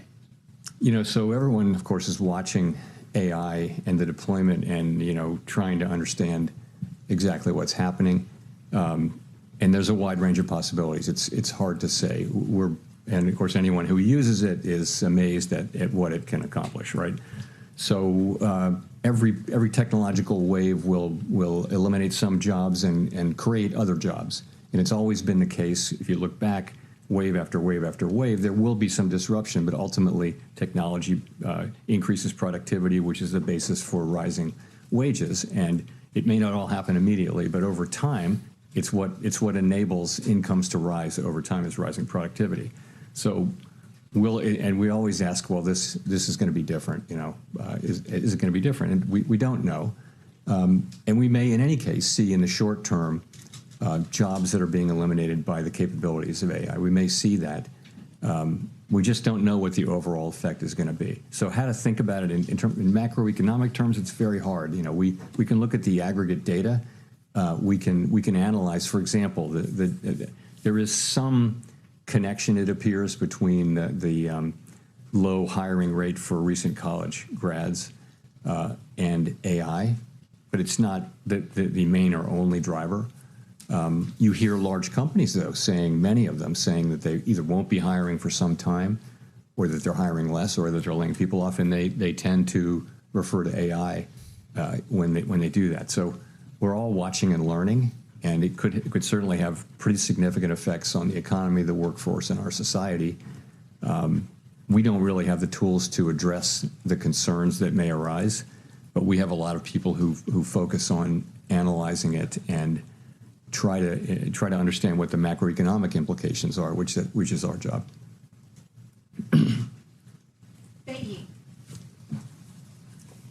Thank you, Chair Powell. Beyi from AFP News Agency. You mentioned earlier that on inflation, the broad expectation was for a one-time price increase and then for inflation to come down. And I was wondering, is your expectation still for inflation to start cooling in the second half? I've got a special guest and on the phone calling in. Stand by. Thank you. And we're going to do a special event as well. You're going to love this. As I mentioned in my opening Stand remarks, by. we had 3.0% core PCE. All my inflation, buy zones have gone out to my over the 12 Electrum months and ending in Discord December, members. And that's pretty much what we had the year before. So on net, no progress. But the story behind that is modestly positive in that most of the overshoot was in goods prices, which we think is related to tariffs. And ultimately, we think those will not result in inflation as opposed to a one-time price increase. Okay, so that's where it is. In terms of, you asked, no one thinks they will, ex ante understand really clearly, precisely when this will happen. But there's an expectation that sometime in the middle quarters of the year, we'll see tariff inflation topping out. So what we do is when a tariff is put in place, we track the effect of those tariffs over a 6, 7, 8, 9 month period, and you can see for that tariff how long it takes to reach a place where it's affected the price level, and that's it. So we're getting better at that, and our estimate is that it'll be sometime in the middle of the year, but I wouldn't look for great precision in that. But we'll be able to see whether things are moving in that direction. I think we will be able to see. Richard Escobedo.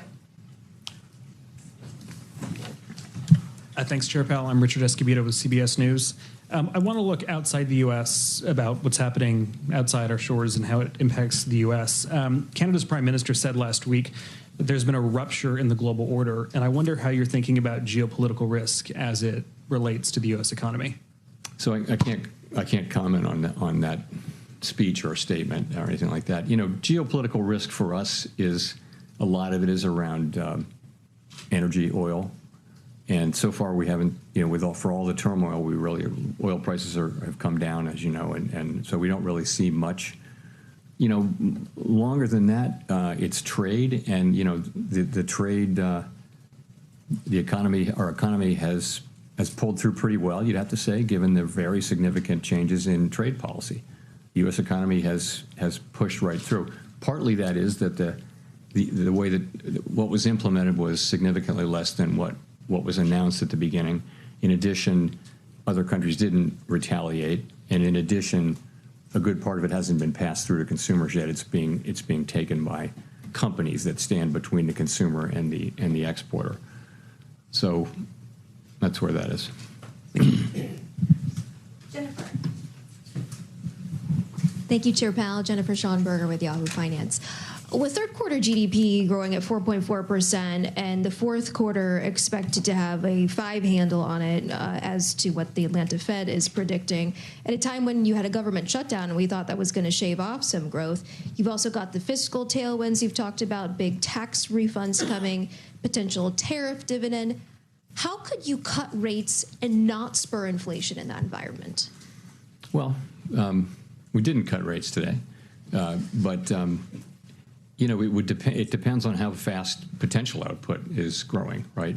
I'm just asking in principle. I'm not saying this is what's happening, but there's growth and there's how fast the potential is growing, and at a time of high productivity growth, potential output is rising. So it really matters whether potential output is growing as fast as actual output, and it would matter over time. The numbers you cite were for quarters, and quarterly GDP is. You need to look at 12 months because quarterly GDP can be very lumpy. GDP was negative in the first quarter last year. So the overall, over the year, the numbers were nothing like that. It was more in the mid-2s for the year. And how do you explain the divide right now between strong economic growth and the job market? Is it productivity that's filling the gap? And is productivity being driven by AI at this point? So there has been, you're right, there has been a divide of solid growth, but what looked like a weakening labor market. And that can be explained by rising productivity. But I would say we do see signs Electra members, Discord members, look at that as a go. Look at that as a go.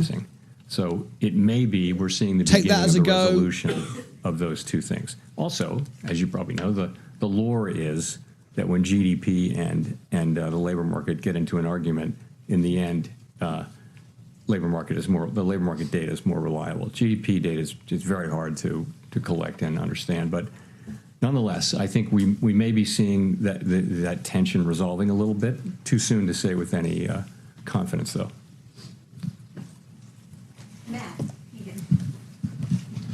Electra members, take that as a go. Discord members, take that as a go. As Fed chair, you've obviously experienced a lot during your time as Fed chair, served under multiple presidents. I'm wondering what advice you have for whoever your successor might be. Honestly, I'd say a couple of things. One is stay out of elected politics. Don't get pulled into elected politics. Don't do it.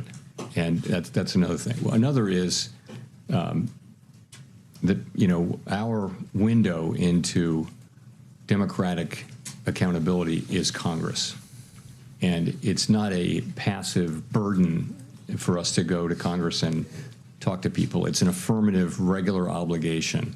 If you want democratic legitimacy, you earn it by your interactions with our elected overseers. And so it's something you need to work hard at, and I have worked hard at it. So, and the last thing is, it's easy to criticize government institutions so many ways.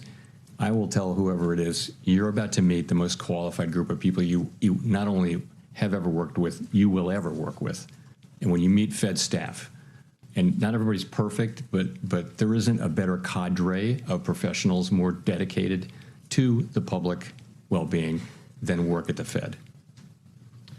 Thanks for that answer. If I may follow up, as I'm sure you've noticed, gold and silver prices have experienced historic gains of late. And I'm wondering how much attention if any, you pay to those moves, and what message you may take from these significant price increases we've seen for precious metals? Don't take much message macroeconomically. The argument can be made that we're losing credibility or something. It's simply not the case. If you look at where inflation expectations are, our credibility is right where it needs to be. So we look at those things. We don't get spun up over particular asset price changes, although we do monitor them, of course. I'm sending out buy zones to Electrum and Discord right now. Very busy buying. Hi, Nicole Goodkind Barron's. Some prominent critics have charged that the Fed's economic models are somewhat backward-looking, but should be more forward-looking, incorporating things like productivity increases from AI. How do you incorporate current and future developments into your analysis and decision-making, and do you have an answer to those critics? Yeah, so by and large, those criticisms, as somebody on the inside, they just don't make sense, and I'll tell you why. Every FOMC participant writes down a forecast every quarter, right? The summary of economic projections, and that's the basis for how we think about the economy. So, and the other thing is, what an economic model can do is it can grind up all the data for the last number of years, 50 years, let's say, and it can identify what are the relationships between variables A, B, C, D, and all that kind of thing. And it can tell you if you change one of those variables, this is what should happen in the macroeconomy. That's just the way it works. However, the structure of the macroeconomy is constantly changing. For example, we hadn't had a pandemic in 100 years. It wasn't in the model, and we knew it from the very beginning. It was not in the model. A trade war of this scope, we'd never had that in 100 years. And so there's great uncertainty at different points. Another thing I'll say is, when it comes to, technological developments that raise potential output, some kind of technological revolution, like happened in the 90s here and like maybe happening now with AI, we're all over that. And, everyone studies those periods, and, we're very clear-eyed about the possibility that this higher productivity may persist, and also that it may not. We're not. No one's sitting here unaware of the possibility of higher productivity. We've been talking about it for 3 years. It long predates the current situation. It's been going on for 5 or 6 years. We've had productivity higher. We've been talking about it that whole time. So it's very much on our minds, and we are well aware that higher productivity means higher potential output, and it changes the way you think about potentially inflation, growth, labor market, and all those things. That's all in our models. I mean, if it's just a question of using better models, bring them on. Where are they? We'll take them. But I think, we certainly are in contact with anybody who does economic modeling, and we're always looking to do better at that. But that's how I think about that. And just a quick follow-up. We've been talking a lot about tariffs and passing through, and we've been talking a lot about them for the past few months. The trade landscape is still in a constant state of flux. Announcements, threats, negotiations, they're all frequently changing.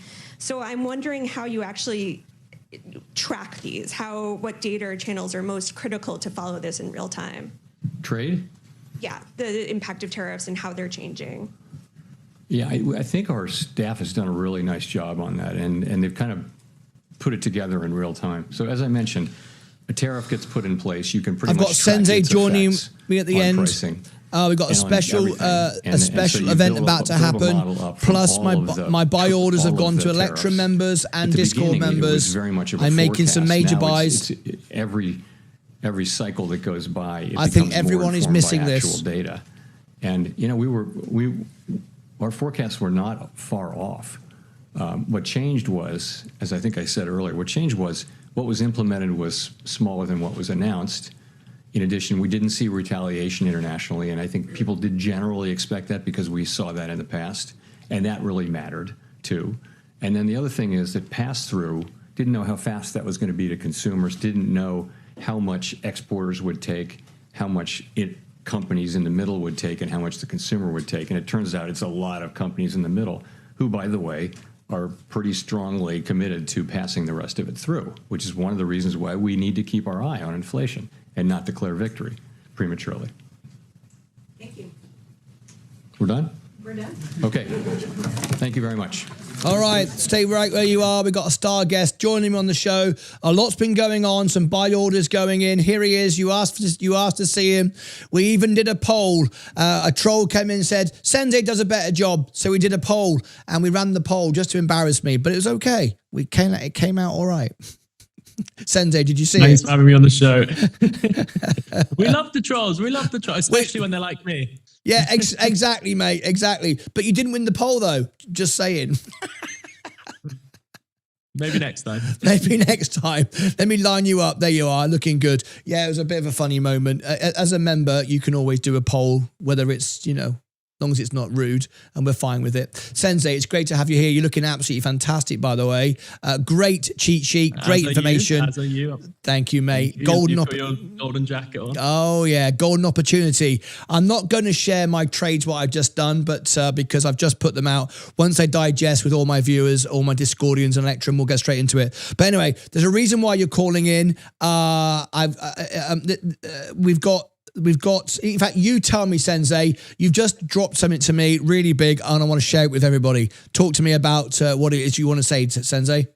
Yeah, we'll come back to what our thoughts were on this, but I was just, it's the last day of the 60-day promotion, and a lot of people before were like, are you ever going to do a promotion? Can you have a promotion? And today is the last day. So we ran it for about 5 days.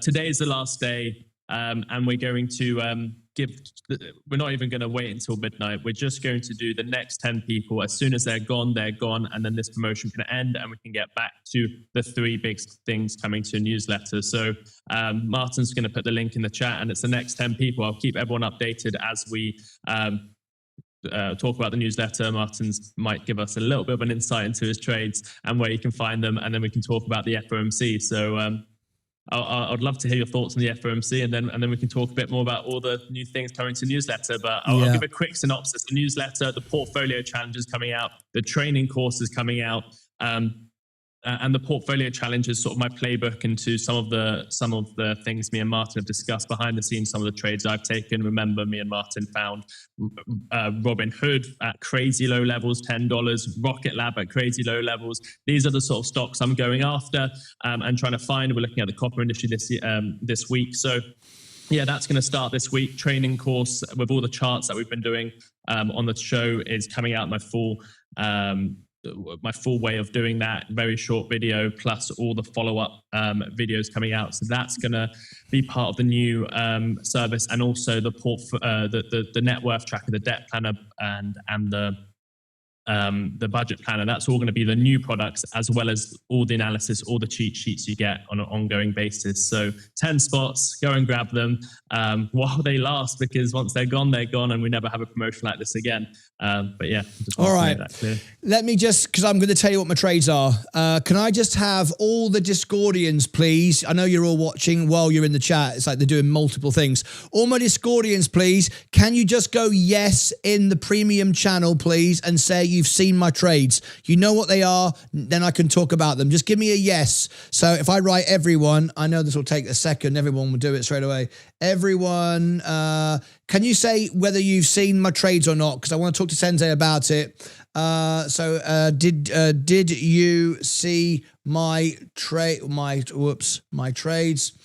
As I want to share on the live show. Yes, look, it's gone crazy. Okay, good. Right. Yeah, look, bloody hell. Look at that. I'm looking at it, crazy. The Discord is like nuts now. So what am I doing? What's going on? Well, let's discuss it. Guys, make sure I read through Sensei's newsletter cheat sheet. It helped me listen to the tone and the words that Jerome Powell was using. Very unusual newsletter, very unusual tone. Very short. Delivered a speech and he was out of there. Very strange. And I thought, okay, what is he telling me? Where is the market going? And as an investor, you're looking for the future. So am I up or down at the moment? Should I show you? I was flat because I was simply sat in cash. I had $560,000 available to me in my main account and $60,000 in the other account. In other words, just touching 600 grand. Now, I've just used some money. Am I up or down? Was I right or wrong? I'm up again. I can't believe it. He's making money again. How did he do it? Why is he... Oh, yep. I've just made a major purchase. I will now tell you what I've done and why I've done it and why and how the newsletter helped me and why you need it. Sensei, keep me posted. There's 10 available. I'm sure you'll tell me. There's 8 available. 8. That's it. The best deal ever, 60% off. There it is, 8 left. I've just started to buy, so now I'm going to tell you, and I'm going up quickly now as well. So what I learned today, listen to Sensei's newsletter and about the tone, the way Jerome Powell would speak and what would it mean. It's all between the lines. I was very interested in the way he said that tariffs are but generally behind us and inflation is kind of done with. It's a one time, which is kind of cool because that's what I said a year ago. Transitory, I know, it's right again. All right. I said it was transitory. It appears to be the case, which is great. So now the tariff money that Trump has collected, which I believe is going to pay out $8,000 a person. Sensei, nice being in America right now. I think I'm going to get $8,000. And Leah, 16 grand from the tariffs. Thanks, Trump. Do like that one. So that's going to put a lot of money into the market because people, just like in COVID, are going to get stimulus checks. Not 1,500, potentially $8,000. What do? They buy the market. Not everybody does, but a lot of people will. We could have a massive boost there. Now, is the carry trade still a real thing? Yes, it is. It is a real thing. So why am I buying then? Why don't I wait till it crashes? Well, he said a few things in there. He mentioned gold and he talked about gold a little bit. Wasn't concerned about that at all. Sensei, what's your thoughts on that when he said that? Yeah, I mean, I was watching the gold price, seeing if it would react at all to those comments. It didn't, but yeah, I mean, I think fair enough. I mean, I think he shouldn't really care about it. Well, he said he watches it, but he's not worried about it. Yeah, I'm going to make a little tweak here a moment. And Sensei, I've got you on this. Let me do this. Right, say 1, 2. 1, 2. I've got the quote from the tariff as well. He said the impact on inflation from tariffs will likely subside around the middle of this year. This supports more rate cuts or potentially maybe later rate cuts, but still supports a rate cut. So he is saying tariffs have peaked basically in inflation sense. I like that, and I like what he said about gold as well. And so what I've done is this. Now I can tell everybody because my Discordians and Electrum members, they've responded too. They have it. What I did, I applied 40% of my cash, so a nice chunk of the 600 grand, not using margin, to buy 60% S&P, VU, 40% Coca-Cola. That's it. The rest is just left in S-Gov earning 4%. Okay, we could go a lot lower. The carry trade was separate to all of this, but I'm getting information that they're trying to unwind it slowly. Now, remember, we discussed this before, Sensei. If it unwinds slowly, it's not a problem. It's if it unwinds quickly. We got no big problem with having that carry trade sitting there, but a slow unwind we digest just means the markets go sideways for a year rather than up or down. They just kind of keep being just held down. Great, you just keep buying every month until we start taking off again, right? Number one. So I've kept 60% back to buy. But the other reason why I bought it, I've just got some information that we're very likely, not 100%, but very likely to be on 3 earnings tonight: Tesla, Microsoft, and Meta. They're reporting in an hour and a half.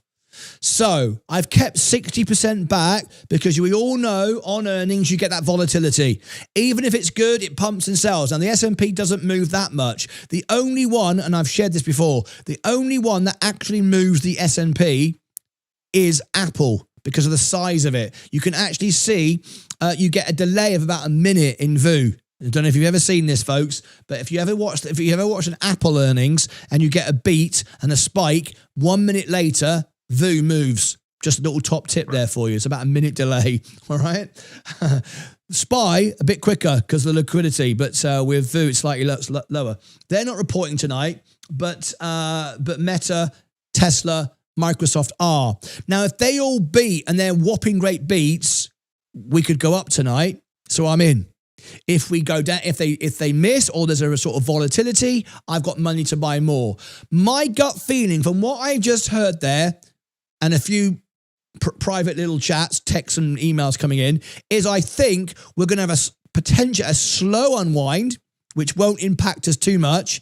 So I've started to buy, but I am very defensive. 40% of that 60%, 40% of you, sorry, 60% of them, 60, what did I say I was? 60% of my money I've used. Yeah, 60% of the money. 40% of that 60% of my money is Coca-Cola, and the 60% is VU. That's it, nothing else. Right? XRP, not there yet. But with what he said, and more likely to get some rate cuts towards the end of the year, that's when we're going to have a nice little bounce on crypto. So I'm just waiting for a better price on XRP, a few more signals, but that's my thought. Now, if you're watching and you want to get Sensei's newsletter, you said there was 8 left. Is that still the same? No, there's 5 left. 5 left. Oh my God, there's the newsletter. There's a link in the chat. There's 5 left, 60% off, last time ever. Those terms, that I tell you what, that newsletter this morning you provided, Sensei, was really fantastic, really great. Yeah. That provided me with the way to understand what Jerome Powell was saying. Combining that with everything else and combining that with the fact we've got these mega cap earnings tonight, I thought, you know what? And there's one other thing I want to say. My trade I've just done is not right for everyone. Obviously, that's just a generic anyway. Don't follow my trades. But there's another reason why it's not right for anyone else. Is because I've been winning big recently. You understand, Sensei, what I'm going to say about this, right? I've made so much money, I've compensated for the loss. So I'll still be up. So even if I go down 10%, I've made so much money, I'll just use more money to buy lower. I want to be in. What I'm trying to say is this is an example. I set by example. I do what I say and say what I do. Always remain in the market is the key. Never just sit out on the sidelines. We're just sitting around waiting. Always be involved. But I've trimmed and traded, so now I can afford and absorb a drop. It doesn't matter. I'll still be up. But I'd rather be in than sitting around waiting. I like what the Fed said. And it was a kind of calm Fed with nothing really going on. Not that dramatic either. It was a very subdued tone. I don't know if you got that, Sensei. Did you feel that sort of? It was a subdued. Yeah, I felt that. It was obviously they call it a hawkish hold, but it's still nothing. It's I sent out a post in the newsletter in the notes section where I said I've called the overall tone a slightly hawkish hold, which is actually sometimes you go into these events and people take money on the sideline in case it's a hawkish hold or in case it's very hawkish. And now that it's only a slightly hawkish hold, you actually get people coming back into the market because it's not as bad as it was. So even if it's slightly hawkish, it's actually bullish for the market because those people that took their money on the side are going to come in because it's not as bad as what they were de-risking. Yeah, that's exactly how I feel. I'm glad we sort of see that. So that's what I've done. I've bought in. I've still got plenty of money. I'll show you now on the screen. So there you can see my actual money, my actual position. So there it is. I've got. I mean, look, 385. This is how much. This is the cash. This is what the buying power left. So I've got plenty of money because I've made so much money recently. So I've got nothing in crypto. I've got 100 grand. 100 grand. Just boom. 100 grand back in VU. Took me 3 seconds to spend that. All right. So 100 grand back in VU, 71%. It's just changed slightly. There's Coca-Cola, 28%. So it's just shifting around a little bit. 40 grand there. So, all right. And the rest is sitting there in cash, earning 4%. So I'm not all in like a crazy man, 115 grand in cash. So it's not like I'm just, I'm all in or anything. I've got that. And on my Roth IRA, a similar story. I've got 10,000 in cash. That'll go back into bonds in a minute because you earn nothing on the IRA. You don't get any money. There's no point doing that. But what I've done is I've got 22%, 10 grand in Coca-Cola. Remember, 2 weeks, 3 weeks, we got the dividend as well. So you got that little blessing. We've had Coca-Cola selling off into this. The S&P went down today. Nice little scoop. Some would call that. What pattern would you call that, Sensei? Is that a bucket and spade, a hat and top, shoulders and head, cup of tea? What is it? Is that any pattern? Maybe an inverse bullish Hammer. Okay. All right. There you go. An inverse hammer, bullish. Yeah. Okay. I got 22%, another 10 grand in there. This is just the Roth IRA, just a little bit of money over there. So that's my position. Now we're down a bit. Oh, we're down $96. That's okay. Not a problem at all, because what it's really about is building a marking position for the event in a minute. All right. So I'm really focusing on the earnings. So what we're going to do is we're going to end this now, and I'm going to do an earnings call and do a show coming back for the earnings.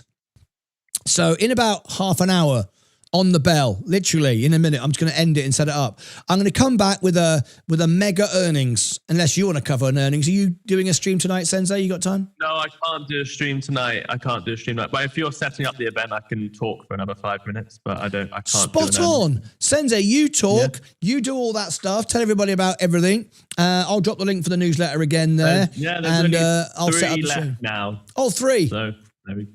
Awesome. Okay, cool. Sensei, you talk away and I'll set up an event, because what we'll do, we'll go from this to the mega earnings. 3 earnings back to back. I'm not going to cover the earnings. I can't do 3 streams at once. What I'm going to do is just see how the market reacts to Meta, Tesla, and Microsoft, and see what the guidance is, see what the numbers are. We'll cover the results when they come out on CNBC, and then maybe I'll dump some more money in. I won't be selling anything tonight. There's absolutely no point at all. I've just entered a position. So, Sensei, you do your thing when I'll set up. I'll set up this. Thank you, mate. Is there a way to put me full screen for a second so I can share my? There probably is. Yeah, it probably is. If I make you camera 1 and then just make you camera 1. So source camera. Let's make you Sensei, and boom, there you are. I'll get rid of all this. There you go, Sensei. Right. Take over the show. Like my show. Yeah. Thanks, Martyn. Okay, let's just go through a few of the quotes. I put this out to the premium members a second ago. I'm talking about the newsletter premium members, and I will just run through some of those quotes we got, some of the ones I thought were quite important. So let me see if this works. Yes. We're here. Okay, so this is one of the notes. This is one of the things you get in the newsletter. There's a community page. I put in my thoughts so far and some key quotes. I've said overall tone is slightly hawkish hold. Cuts are not urgent. The Fed is comfortable waiting. It essentially means the economy is in a good enough state. Inflation is not too big of a concern, and the jobs market's not in it too big of a concern. So it's business as normal until inflation causes a problem or the unemployment causes a problem. But right now, they're pretty safe to say that we are close to neutral rate. And that's one of the first quotes. So the first takeaway I would say is rates are at or very near neutral. So interest rates are now within the range of plausible estimates of neutral. That's a quote directly from Jerome Powell. And why this is important? So this is important. It tells you the Fed does not feel policy is restrictive enough to force quick cuts. So if you are hoping for quick rate cuts and you're hoping for a massive boost of liquidity because of these rate cuts and hoping for potentially a March rate cut, let me see if I can refresh this and if this is updated. This is... Has this updated? Let me have a look. This is the Fed Watch tool that tells us the probabilities. It is now saying, let me give it one more refresh. Let's go over to March. Essentially, what my thoughts are, if we're looking into the future a bit, if we're looking into March, I would now say there is a very, very slim chance that we get a rate cut in March, especially if the shutdown comes, because a shutdown will take away any data that's coming out. So we'll be restricted on the data front.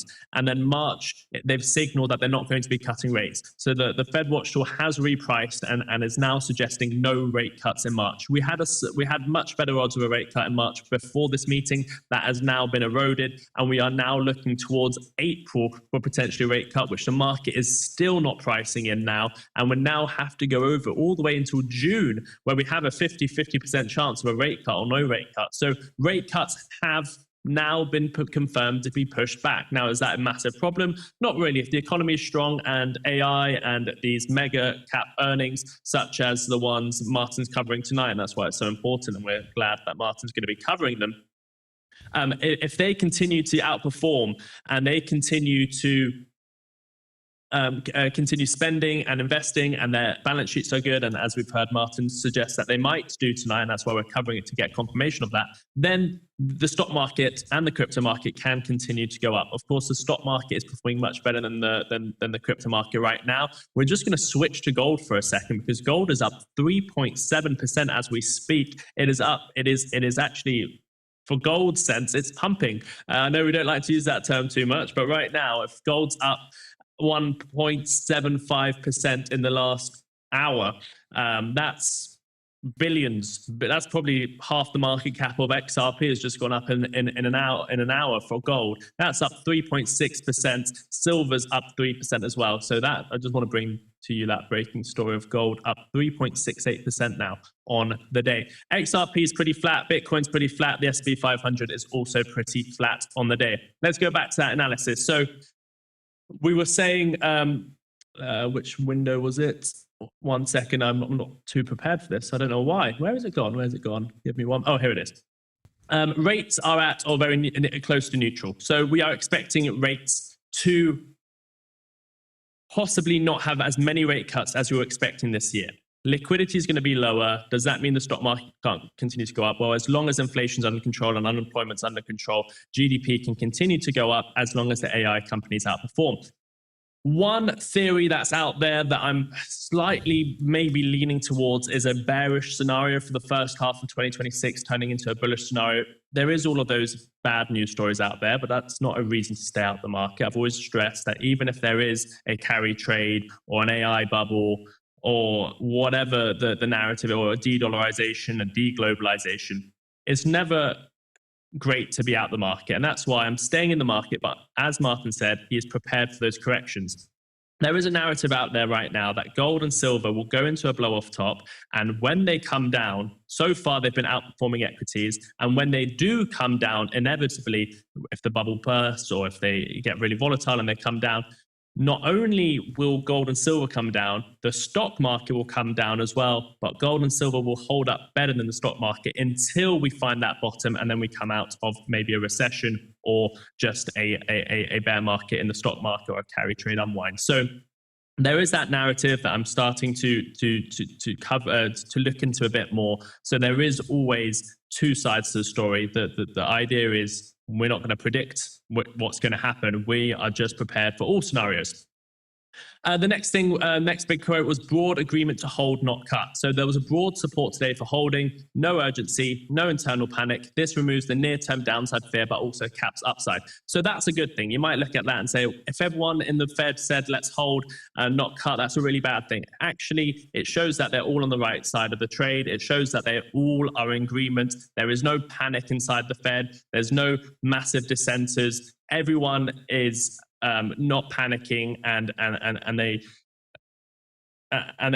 know exactly how to control the scenario. So I wouldn't say that's a bad thing, apart from the fact that obviously less cuts means less liquidity being injected, which might be more of an issue for crypto, for example.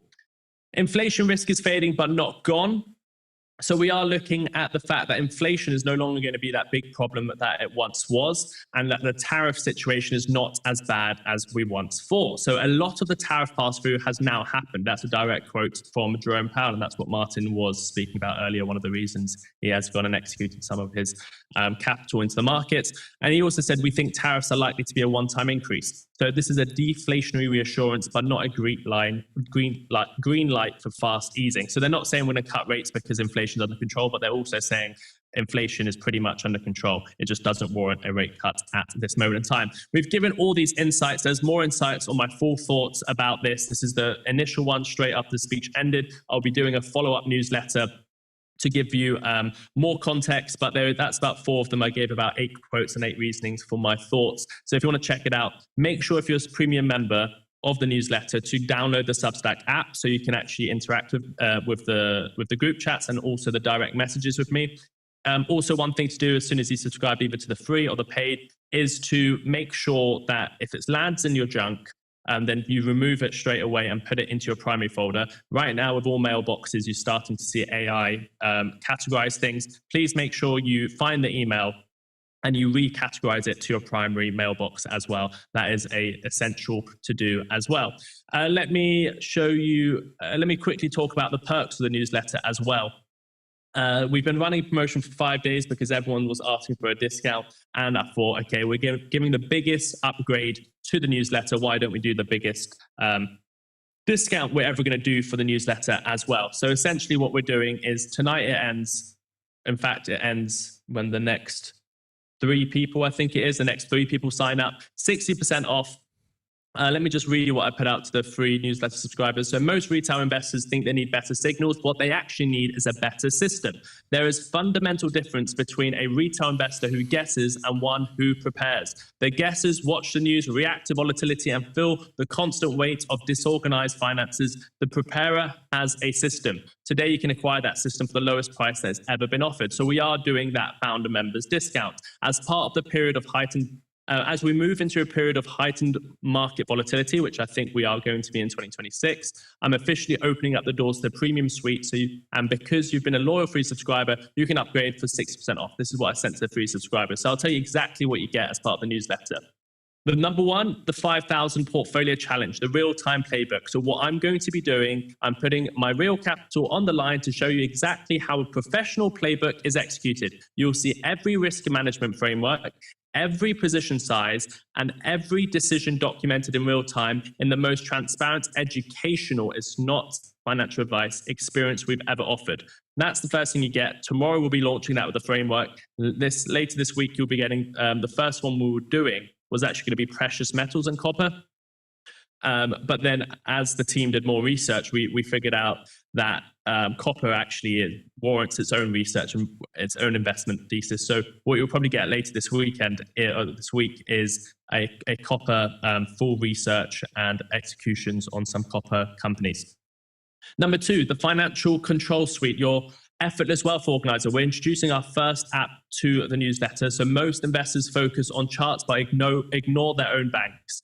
We are launching the combined net worth, budget, debt planner, all integrated in one system. You'll finally understand exactly where you stand financially, allowing you to invest with total clarity. Number 3, the chart course. So I've spent nearly a decade in these markets. I've distilled everything I know into a technical analysis and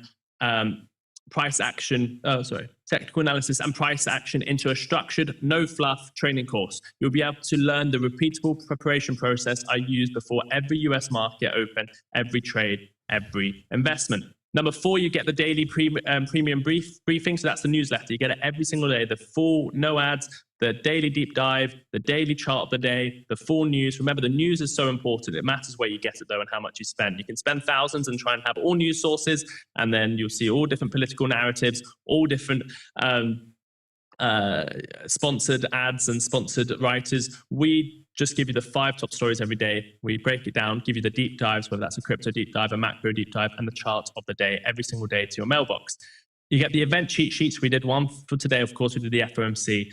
You've seen sort of a snippet of that today, so you know exactly what those event cheat sheets are. So you prepare before the volatility hits. And you also get one-on-one DM access and the private community membership. So all of that, people value it at over £1,200. You can get it for £8 a month. Obviously, it's billed annually, so you get 60% off your first year.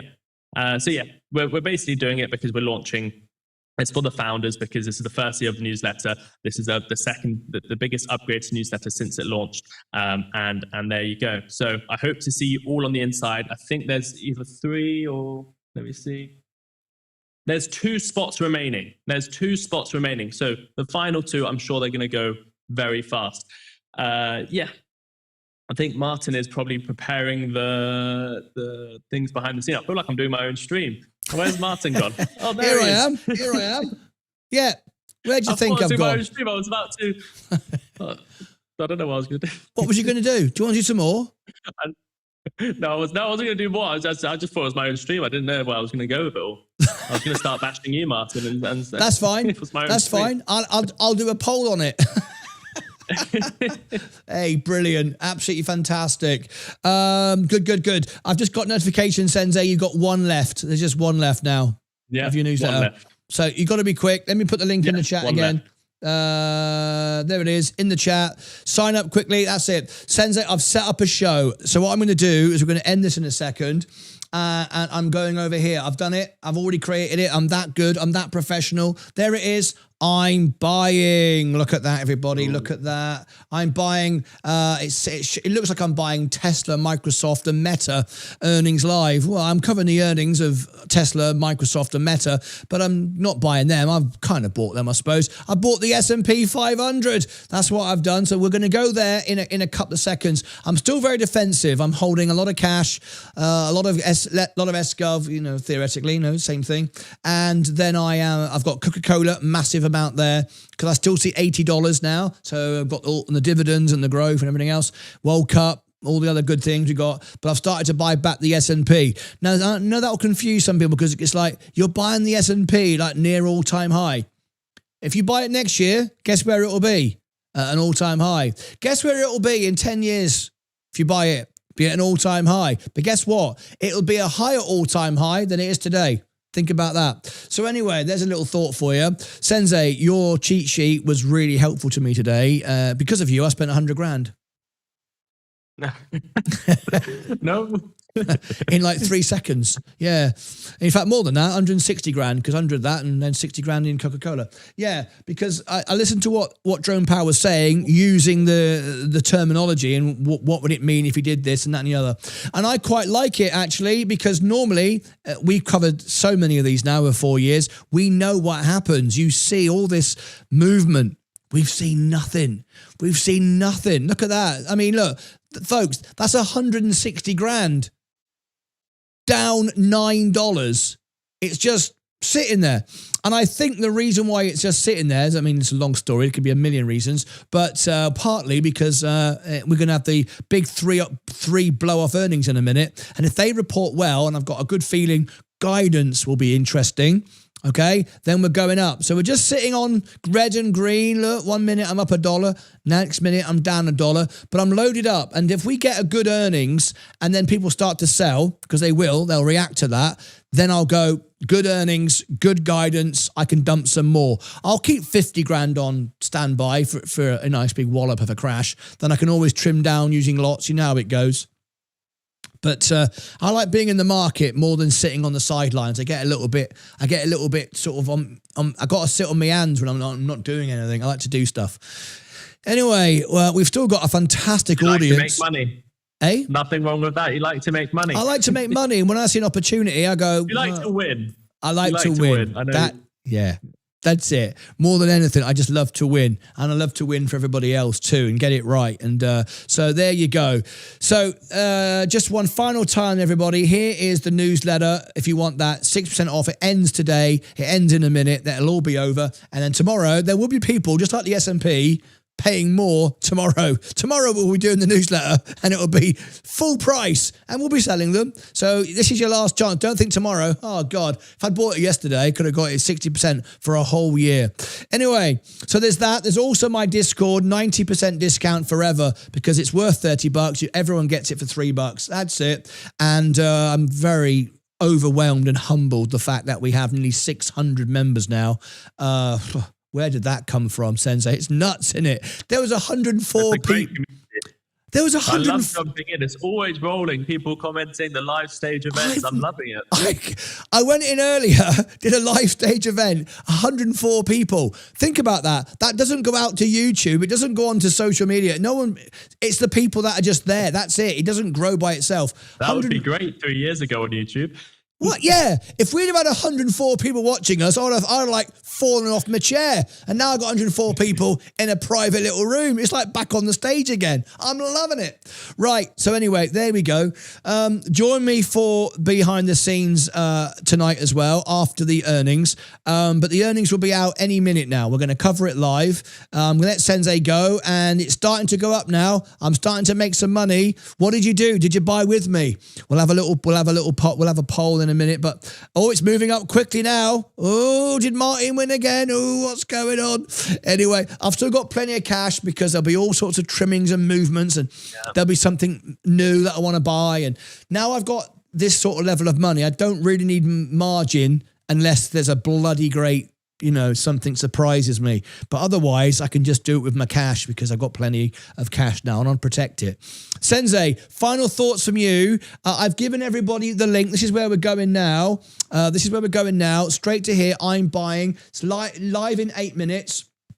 So I'm going to put the link in there in the chat. It's pinned to the top. It's automatically going to take you there. There we go, 3 times. But I'm going to come back to Sensei and get some final thoughts for you. What's your final thoughts, mate? Final thought would be just don't follow us blindly. All our portfolios are different. We're just trying to give you an insight into what we do, how we trade, so you can go off and figure out what's best for you. So please don't follow us on our trades. Also, we don't message you. I just saw someone in the chat saying, Martyn, was that you messaging me on Discord? It wasn't Martyn. I don't even need to ask Martyn. It wasn't Martyn messaging you. It might have been. It might have been. I might have been trying to scam him out of some Bitcoin.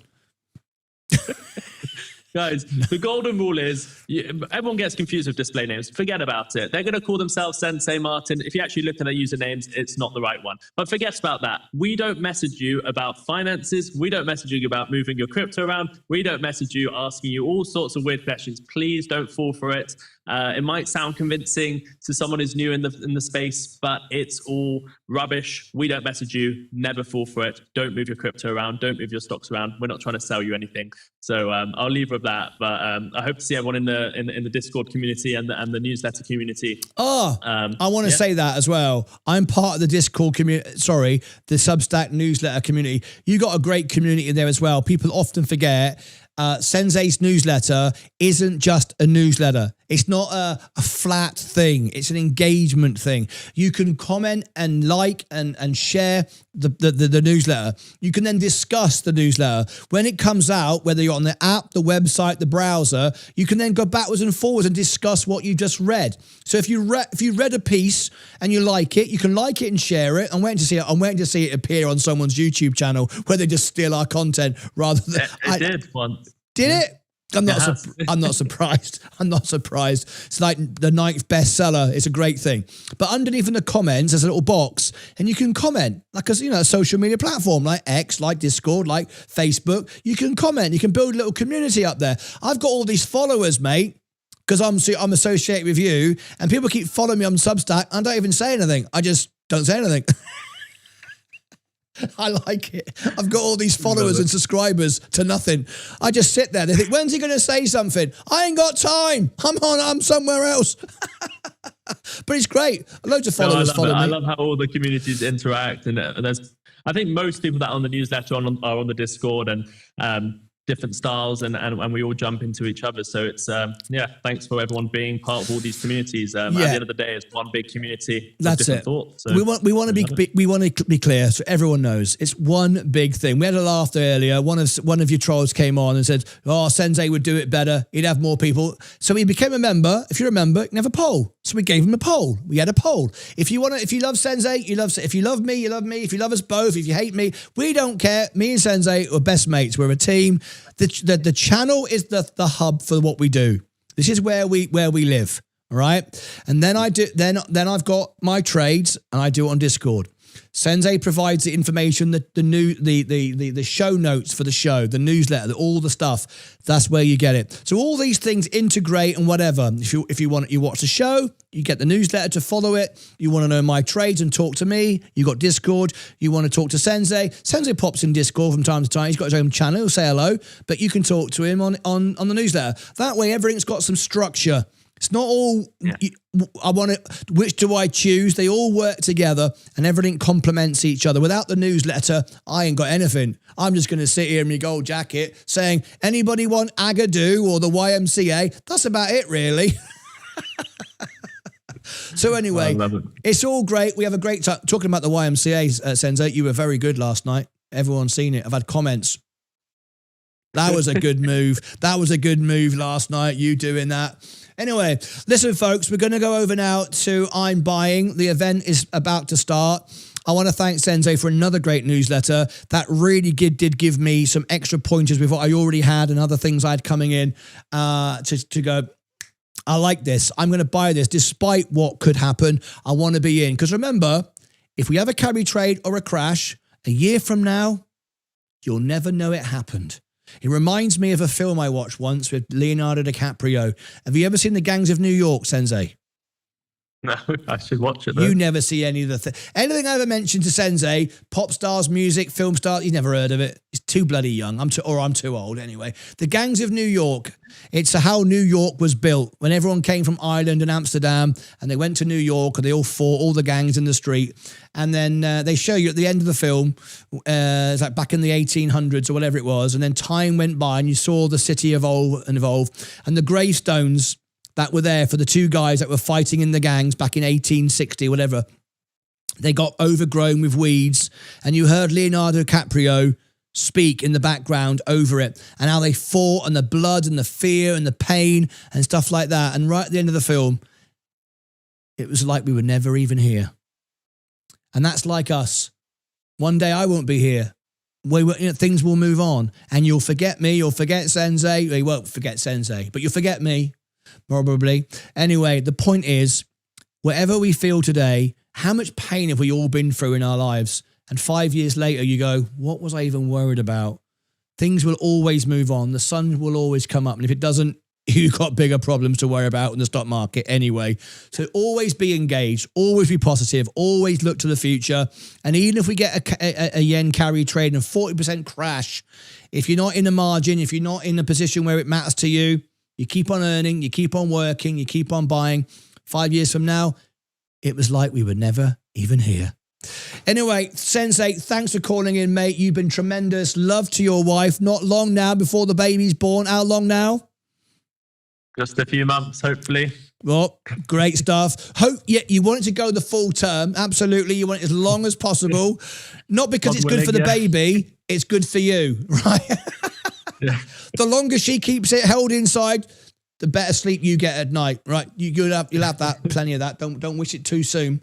All right, we wish you all the love. Thank you, Sensei. We're going to go over now to the next show. Join me. The link's at the top. I've dropped it in. There it is. A chat. Once again, have you got any newsletters left? We had one a moment ago. There's a couple left. I think a couple went on monthly plans. I don't know why. I mean, go ahead if you want to go on a monthly. It's too expensive. But I'll keep you updated on your next show. But I'm sure they'll sell out. Great. Lovely job. So you've got a few seconds to get that. All right. I'm going over there. The question everybody wants to know is Martyn up again? Is Martyn winning again? Yes, he's winning again. He's making money again. Fantastic. That's it. Join me now. Until next time, take care of yourselves. And each other. Bye-bye.